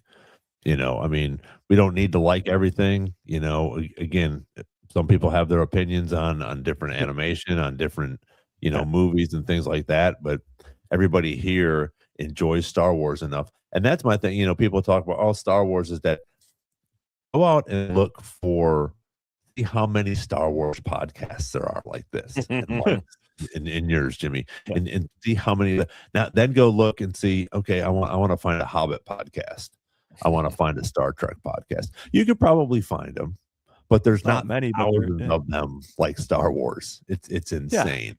And people talk about how, this isn't going to do that or that's not going to do that.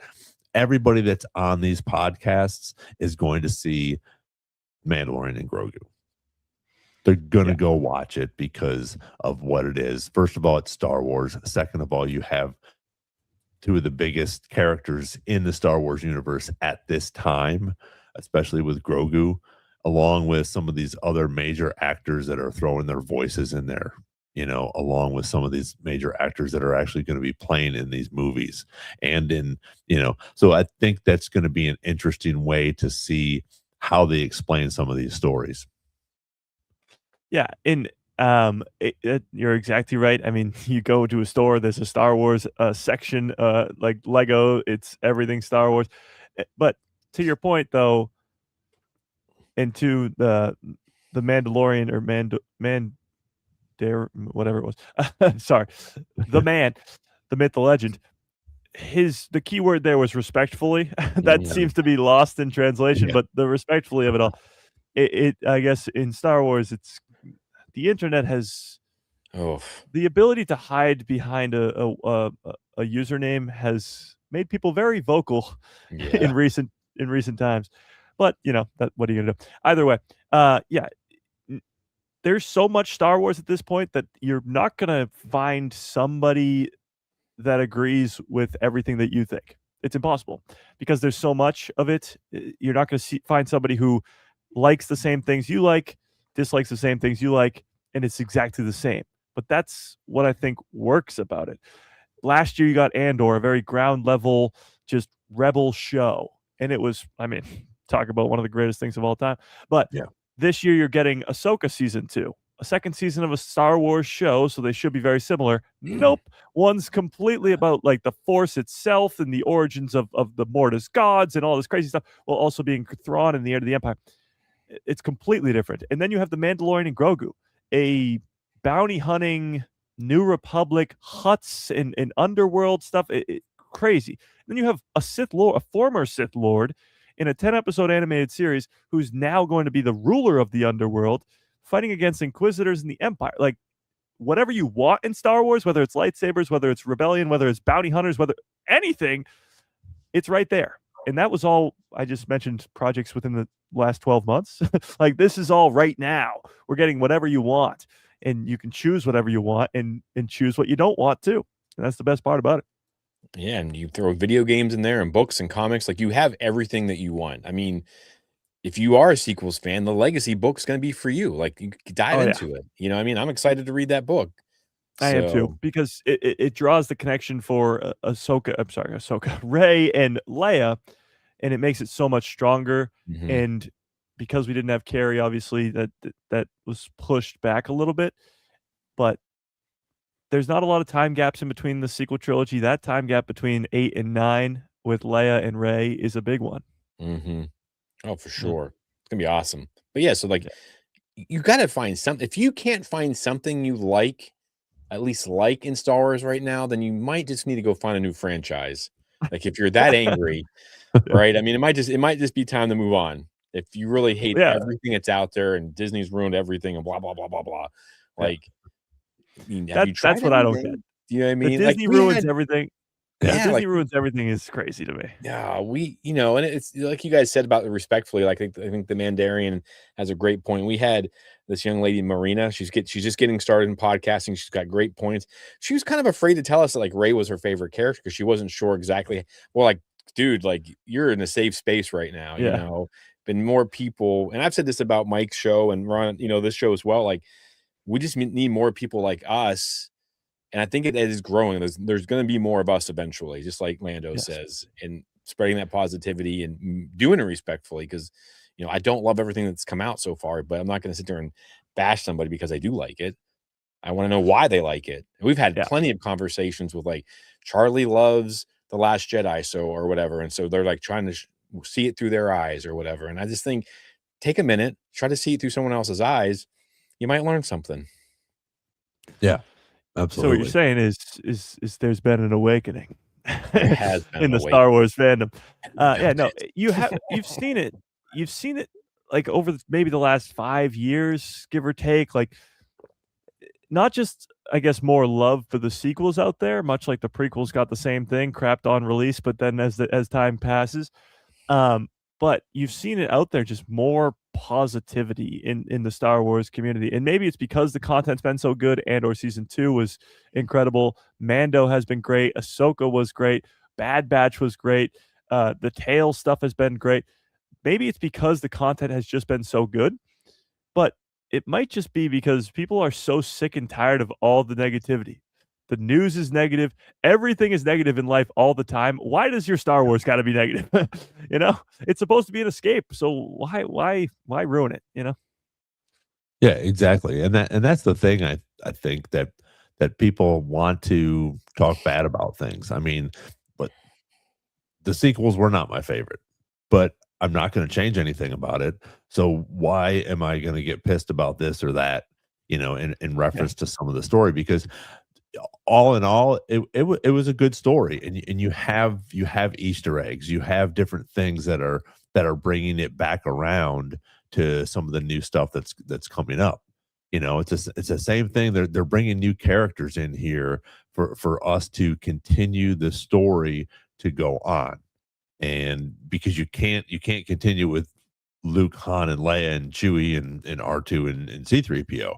I mean, at some point we have to move on, and that's the thing I'm astounded by some of these people. They're like, this is what George had in mind, or this or that. Well, obviously it is, because some of this Maul stuff that's coming out has a Yeah. lot to do with George, and what his thoughts were. So, Yeah. and you have the president of the company now who was George's apprentice, so to speak.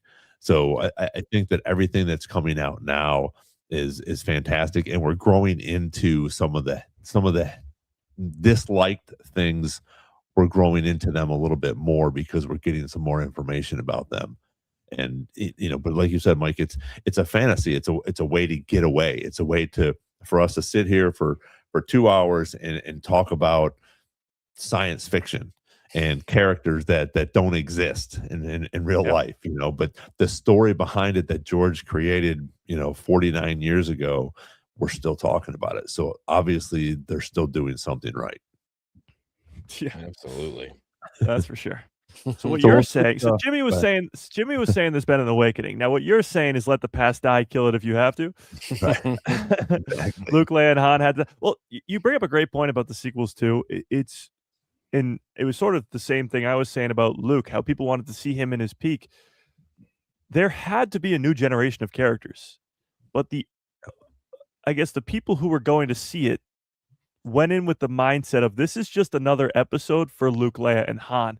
And that was not the case. This was new generation. Luke, Leia, and Han are there, but they're the Obi-Wans of the mix now. They're the old guys. They're the old timers. They're gonna die.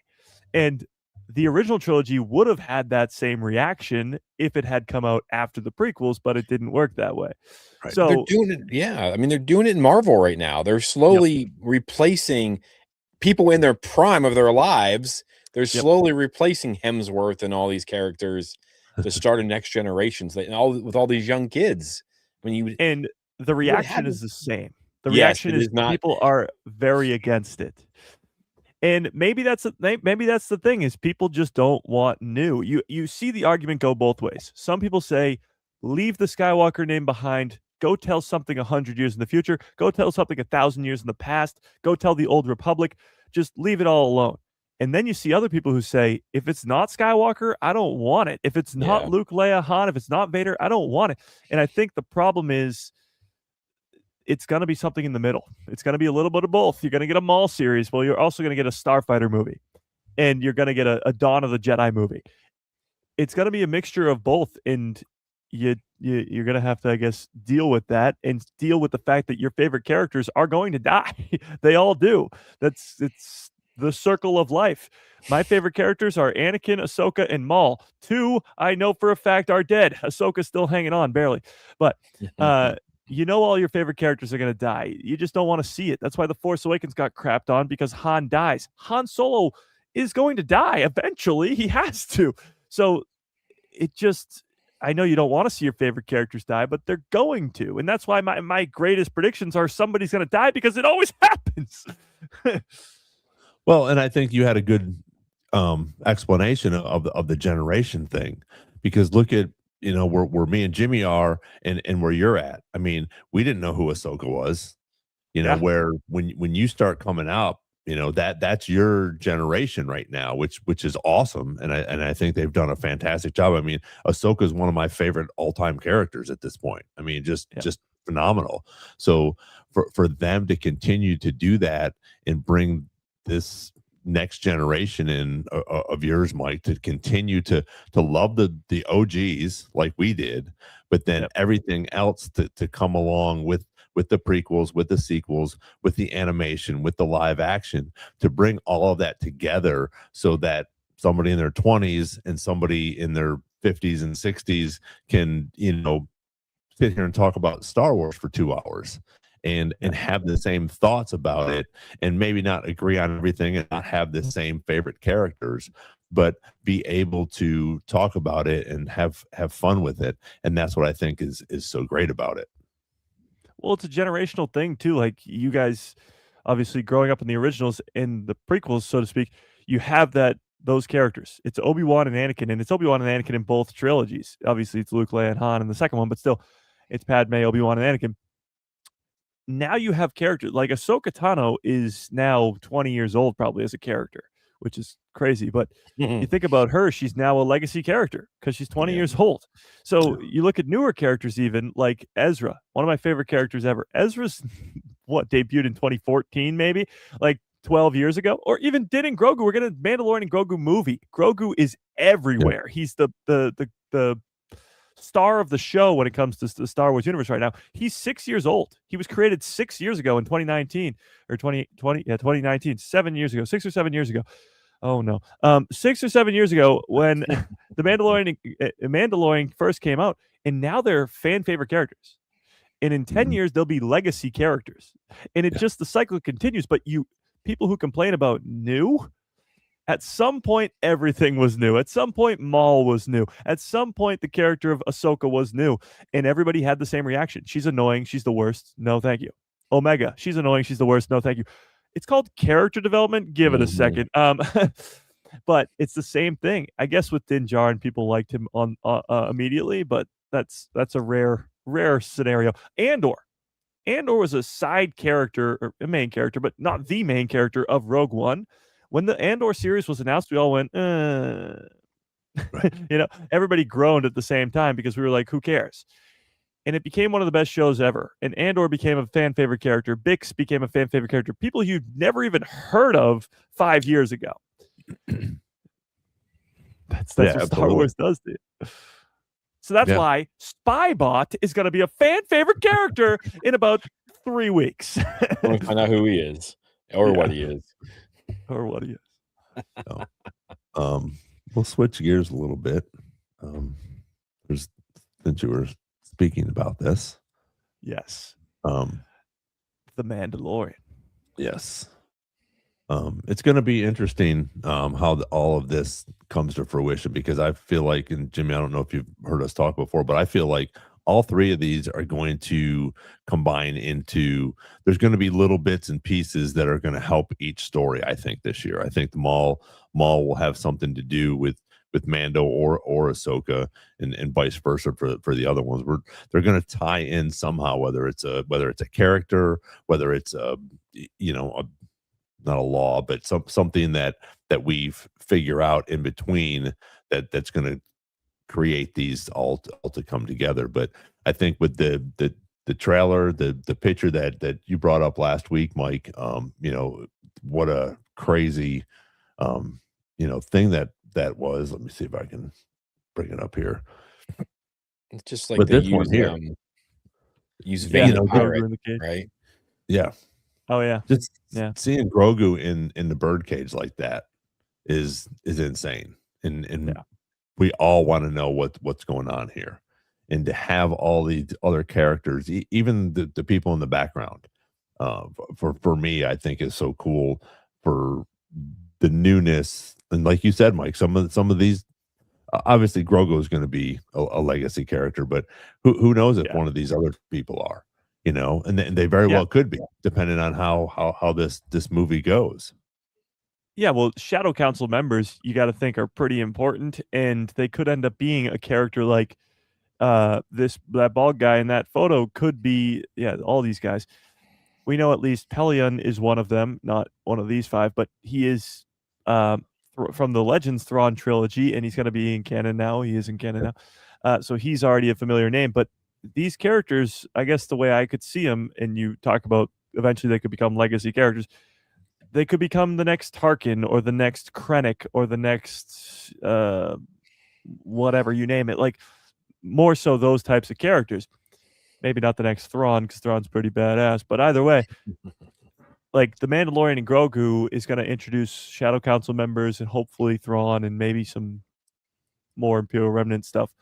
And those characters could become very important. Moff Gideon's a villain of 3 seasons of a television show, and nobody would have expected that. So yeah, there's no way that Shadow Council doesn't become. I mean, I feel like that's the setup for the sequels. Like that group of people. I mean, who knows what's going to happen in that movie? But that group's going to be because like, was it Bloodlines book? I think behind the scenes, and like things are growing, and Leia's doing stuff behind the scenes. Like all that stuff's happening, and so I think they'll wind up being pretty important. And who knows what like new character, like that weird guy in the swamp that's like, "Are you afraid?" You know, like talking to Grogu, like who know he may kind of become a fan favorite or some craziness. I mean, you just never know, which is awesome. That's what's fun about Star Wars, and everyone who doesn't want to move on, then you just never get new characters. Like you've got to Yeah. move forward a little bit, Yeah, you you could know. And love the I get a old. little bit of like the grumpiness of how they treated those legacy characters. Maybe could have been a little bit differently. Okay, that's fine, but you do have to move forward, and Yeah. we get the Mando and Grogu, and that's going to be awesome. And hopefully whatever Dave and John and those guys are doing now, leading us into the sequels, we get. I mean, think about how excited we were when you saw Zeb in the hallway on that first little teaser. Like, I Yeah. lost my mind. I'm like, live action. I know we saw him in the thing, Yeah. but it wasn't the same. He was just sitting there, Right. So I mean, talking about like legacy characters and stuff, like the Rebels crew is very close to becoming legacy characters as well. Oh yeah. And we're Oh, just kind of in the absolutely. prime of them at the same time, which is crazy because like we're still Yeah. telling stories about them with Ezra, like because you like what you said, Ron, like the connections between all these. You got Zeb here, and who knows if he's going to mention Hera and Ezra and Sabine in that, and you get something in the Ahsoka series. That'll be pretty cool, and people love those connections. Oh, yeah. Oh yeah. The history teacher, I love teaching that stuff. Like this happened because of this happened because this happened, and everything that's weaved in between because of this person. And as you get older, like those things become a lot of fun. And I think that's why he's like, well, you don't have to know it, but if you do know it, it's going to make it more fun, Yeah. Yes. in the long run. So, Oh, yeah, just like seeing R5 last night, on A New Hope. Yeah. I was just like, "Oh, that's so cool." Yeah. He yeah, he's he's Mando hanging actually a out with- hero. He's doing it Yeah, on he's a hero purpose, now. and It's Yeah. awesome. Yeah. Yeah, that Speaking is of, I do have to Max just asked me for this. it's so great. Woo! You're gonna get to Grogu see salute. Grogu in action more though in this movie, which is gonna be great. Like him wielding the Force more, jumping around more, by himself more. And as Jimmy just mentioned, that old dude in the rocking chair, like that whole like meditation scene, whatever. Like there's gonna be a lot of just Grogu and just Grogu by himself, which will be really really cool. And Jan actually said in the chat too, waiting for people to remember how great acolyte characters are. Yes, I thought. Yeah. I'm waiting for that too. And when they Yeah. do, when they finally do, when they finally recognize how great those characters are, specifically the character of Kymir / the Stranger, then we Ooh. might get a second season or continuation of the story. He's coming to Rebel ScumCon. I'm so It only excited. took a Nice. hang on, somebody's lagging. It No. only took an hour and 42 minutes, but we did make it to the Acolyte talk, which is pretty great. They're both kind of frozen here, so I'm going to continue to talk because I like to talk. How's it going, chat? How we doing, chat? Back on topic of the Mandalorian, though, you're absolutely going to get a lot more. I guess Grogu being badass. It wasn't that long ago that we were getting Grogu. He wields the Force once and he has to sleep for like 48 hours, and now we got him trained with Luke Skywalker, so he's doing just fine. Uh-oh. Oh, we lost Mike. Yeah. This is going to be the 5th longest movie in the franchise. So there's going to be a lot of character development, I think. I think we're going to get to know these characters quite well, with them going on their separate paths and all that stuff. So that's kind of exciting too. Oh, It's getting out of hand. Now there are 2 of me. What the heck's There's happening? 2 of you. whoa. You're a Should I clone. remove I I'll just remove completely that. lagged out of this whole stream. I don't know what just happened. We're just talking about it being the 5th longest movie, Mando and Grogu, time-wise. They announced the time. So I think there's Yeah. going to be lots of storytelling, like you guys were talking about. Like, it's going to be a lot of character development, and we know they kind of split and they go to different ways or whatever. But, man, it's going to be so good. Yeah, I have seen something that time might not be right, but Oh, no.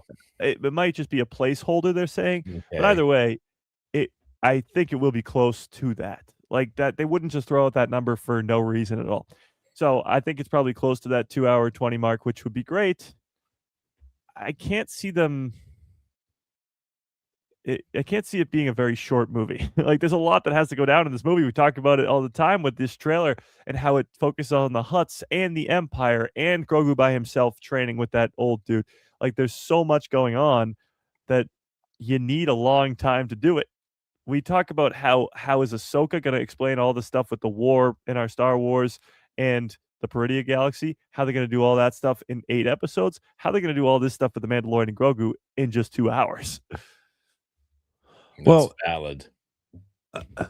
my thing is, and I'm going to disagree with you a little bit, Jimmy, because I think we already know and have a lot of character development with these characters. So I think that maybe one or two characters that we get new in this, but I think that once we get rocking and rolling, it's just going to be moving forward the whole time. Because yeah, the guy that's sitting in there, which I'm very curious about when he asked Grogu, "Are you scared?"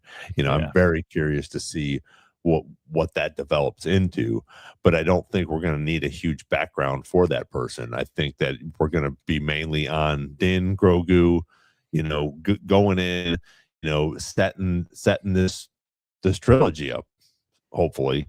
And I think that it's just gonna be lots of action, lots of force using, so I think that'll be a cool thing. We're still gonna get some new characters, so we'll have some development, but I think it's just gonna be action packed, and that's what I love about this, because we have all of these characters.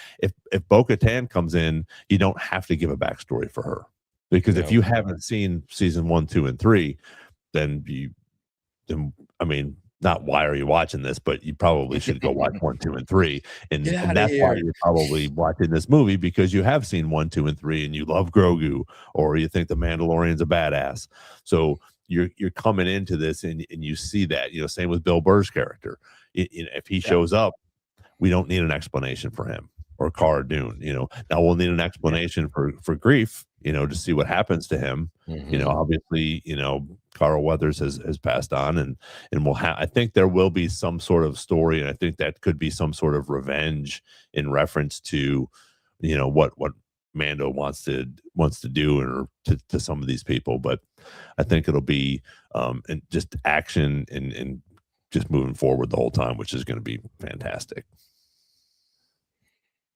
Yeah, I mean, I'm down for the action and the force. I just do think that there's gonna be some like Grogu's gonna have to like we need a little bit more from him. I know they say he's not gonna speak or whatever, but we he Maybe just it's on can't my be end. he's gotta keep growing.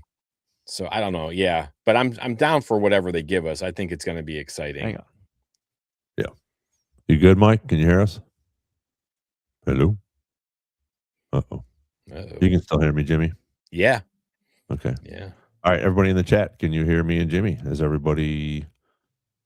I can see Mike. Yeah. He's not moving now. Nope. No. Oh, Nope. and there he goes again. Uh-oh. My computer starts doing some weird stuff too after about an hour. So I don't Yeah. know what he's yeah. My internet's like, stop it, stop streaming. So but Okay. yeah, So I'm here for it, man. I wasn't I know we haven't really got to talk about this, but like I was kind of looking past Mando and Grogu to Starfighter because like, oh, it's new. But that trailer came out and we started talking about, recapping seasons. I'm like, no, this is going to be good. Like, this is going to be a good. And then I got to see the trailer when I went to see Avatar Fire and Ash over Christmas. And I was just like, Star Wars on the big screen. Like, it was just like, hallelujah. Like, it's just, this is the way it's meant to be. So I'm super excited for it. yeah. Oh yeah. I don't know what the heck's going on my end. I think my Wi-Fi is dying or something because I keep lagging out, but we're fine. No, that's all good. All good. 5x5. This is Ron and Jimmy 5x5. Max. Nice. But yeah, I think it's going to be a pretty insane, and that's my predicament. And I think, and whether Derek's listening or not, I think I was the one that called 2 billion before Derek did. But Mike has talked about this movie making $1 billion, which I think it'll surpass that. I mean, I just think that the hype for this, and I think we'll probably get some sort of another trailer or some sort of media stuff that's going to be going on for this. Again, they just showed up, at what was it, the Golden Globes or the Grammys or whatever. The It was just, Oscars, yeah. Yeah, the Oscars. With Grogu there, because they want to throw that into the people that are watching that show. I bet 90% of those people aren't Star Wars fans that were watching that show. But now they see that Grogu and they're like, oh yeah, that Mandalorian thing's coming out with that little baby Yoda. We got to go see that. The kids are talking about Grogu all the time. So I think this is, and I think it's going to spark a there was I think it was a week or two ago, maybe somebody can let me know in the chat or if you guys know, but there was more of a hype that Starfighter was going to get more, media and press and push because they didn't think the Mandalorian and Grogu was going to do so well. And I disagree with that. I think they're both going to be phenomenal, but I think they're both going to crush it in the box office.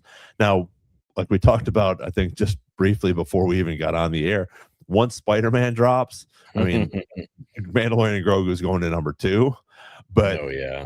I think Well, until then we're yeah. good to go. Go Well, ahead, Mike. thankfully, Spider-Man comes out way End of, later. end of July, I think. Yeah, So end of it should be July. good. But yeah, It will be but there's fine. a ton coming out in the summer. This, it's good. The movies are back finally.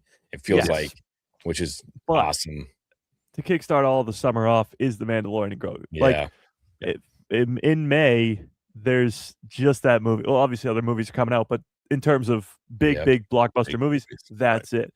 And then June is Toy Story 5, and then July's the big month. It's Supergirl, Spider-Man, and The Odyssey, Christopher Yeah. Nolan. So Yeah, it's gonna be amazing. it's gonna be a crazy summer for movies. Does Mando and Grogu have to make $1 billion to be successful, given that the budget is like, No. not $450 million, like, the Rise of Yeah. Skywalker or whatever. So like, I know we get fixated on that number, and I want it to be the highest grossing film ever. That'd be great for Star Wars. But Yeah. are we at a point now where if it doesn't make $1 billion, you're like, well, it's a failure, it's a flop, and it's still going to have covered, $700 million. I'll take $700 million profit. Oh, 100%. Yeah, no, it doesn't have to make $1 billion to be successful at all. I just think it's going to make $1 billion, and Ron just thinks it's going to make $2 billion. But I'll say 1.5. There you go. I think in order for it to be like, holy crap, and people sort of stop what they're doing and go, oh my God, is Star Wars back type deal? Like everybody loves to say Star Wars is back, even though it hasn't gone anywhere. But if first Star Wars movie in 7 years goes to $1 billion, then people are going to turn heads and go, holy crap, something crazy is happening here. So that's my hope. But no, it definitely doesn't have to make that much money to be successful. Superman last year came out, made 600 million, maybe at most 600 million, and that Superman movie was extremely successful. People loved it, and it didn't make a lot of money, or it made a lot of money, but not $1 billion. Didn't even come close, and it was still very successful. Same with Fantastic Four last summer too. Didn't make $1 billion, but it was successful. So $1 billion doesn't equal success, but it would be helpful in terms of selling. Well, I mean, my plan is to go see it. I know we'll have like a 4 o'clock showing here, and then I'll go again that night and see it again with people. Yeah. Like I'll see it twice in the first day. Oh yeah, the first weekend I'm going to see it at least 5 times. Yeah, so I'm like, they're getting money. They're gonna. I'm not giving them $1 billion, but I'll do my part. Yeah. Well, I think we all will. And that's the thing with it coming out in the theaters is and then setting up Ryan, one of the biggest actors, Ryan Gosling, coming out next year in another Star Wars movie. So you're definitely going to want to go see this one, and then we're going to check out the next one next year. So, and that's just for normie fans. Those are the people I think that are going to put it over the top, especially with Grogu and Mandalorian. Well, to make $1 billion, it has to be more than just people like us. Right. Oh yeah. Oh, it's gotta be, hey, I heard this movie is really good, let's go check it out. Mando and Grogu, it's a Star Wars, just go, the word of mouth is going to be super important for this movie. 100%. Yeah. Right. And it has to be in a theater. And that's the thing where I think that's where more people are going to go. Because again, people were talking about Devil Wears Prada too, which I'll watch it, but I'll watch it when it comes out and streaming. I mean, I might go because I have that movie pass. So I mean, which is fantastic, and I love that. But again, it's not going to be something that I have to see. You don't have to go see Devil Wears Prada in the theater for the action scenes and the cinematography. There's going to be a great montage in there, right? So it's but Star Wars. That's why people want to go watch these Star Wars. These on the big screen. They want to see these characters on the big screen. They want to see lightsabers and blasters and spaceships on the big screen, because it doesn't have the same effect when you're watching it at home, especially the first time, because that's what we want, and that's what we're gonna, that's what sinks into your skin. I think when you see that at the movie theater, it's crazy compared to when you do get home and watch it. It's still great. The story is phenomenal, but to see, especially with IMAX, it's gonna be insane. Yes. Just watch the Maul trailer on your cell phone and then go watch it on your big screen television. Exactly. There you go. Yes. You know? How many people got hype? How many? And the sound quality of it all too is like, when I watched it on my phone, when I was just like, when it first came out, and then I watched it on my TV, and it blasts you with the sound, especially with the Mandalorian too being in IMAX. I went and saw, I think it was Fantastic Four. I went and saw Fantastic Four in IMAX, and then I saw it again with one of my friends in a regular theater. In IMAX, I couldn't even hear the person next to me talk, which was awesome. That's how I want it. It literally cannot be loud enough, especially with Star Wars. It cannot be loud enough. But when it comes to the Mandalorian and Grogu, that soundtrack that Ludwig put together, like, I want that ingrained into my eardrums. Like, I need that as loud as possible and as big as possible. And you go watch the Mandalorian itself on Disney Plus. It already looks like a movie. You watch it on a big screen, it already visually looks like a movie, and now it's made for IMAX. Like, it's gonna be even up another level. Oh yeah, absolutely. So, well, we're coming up on 2 hours here. I know we didn't get to everything, but I think again, it's just we've been talking for 2 hours about Star Wars, which is freaking awesome. But we'll go ahead and wrap things up. And Jimmy, go ahead and let everybody know on here what your channel's about and when you guys are on. So we have an international Star Wars podcast. So myself, I'm in Kansas. We have Jack and Charlie, who are both Brits. And then we have Taylor up in Canada. And then my best friend Mike joins me on Tuesday nights. So we kind of have a little ensemble cast, and we do some different things. But we have a main show that drops every Tuesday. And we try to focus on the things that we like. We don't love everything, but we're, like I was telling you earlier, like, we had an episode where the girls came on and tried to talk us into liking the love story of Attack of the Clones. It didn't necessarily work, but now I can appreciate it from someone else's point of view. That's the kind of stuff we're into. We like to have good conversations. We have a lot of guests. We've had Brendan Wayne on a few times. The guy who's really the Mandalorian and stuff, and a lot of different authors and stuff. But we're all over the map. We cover all kinds of stuff, and we try to be as positive as we can be. So, just a kind of like a family-friendly show. Awesome. And it's That's an undersell. That's an undersell. Go watch Explore the Force. Yep. They're incredible. Yeah, we're at Explore the Force on all social medias, YouTube, podcast, all that kind of stuff. So Instagram as well. So we like that. We love it. Just like you guys, we just like to keep spreading positivity and talking our favorite franchise. Yeah. And that's what it's about. I mean, like I said, we've been here for 2 hours. You know, and everybody that knows Mike, I mean, he's on for 6 for 2 hours this morning, right? Yeah. Yesterday, yeah. Yeah, he's on 6 hours a week. So again, go check out Mike on A Guy Who Loves Star Wars. Check out Jimmy, Explore the Force. Thanks everybody for being here tonight. We had a bunch of people on here again. 730 Evie, Max Rebo, as always. Zima, thank you for joining us. Holly, the man Darren, he actually came over from one of your Jimmy. So appreciate you jumping on. He said it was his first time joining us tonight. So thank you. Yeah, I got a couple followers from your stream as well. So that's what I love about this community. Yeah. Love it. Yeah. Like, you just kind of grow, and yep. So good times. Yeah, it's been fantastic. And we love all of you guys being here. So thank you so much. Wednesdays we will be back here. Might do a little configuration on the new setup here, but just still unpacking lots and lots of boxes. So appreciate y'all being here. Nick and Derek maybe back next week, I'm not sure, but we will be live. Mike hopefully will be on, and Jimmy will definitely give you a shout next time. And thank you so much for taking the time and joining us. And thanks for having me. Absolutely. So we'll keep looking for new things. Tomorrow, 2 p.m. Eastern time. A guy who loves Star Wars. Join Mike. And anybody got anything else? No. Smart ass.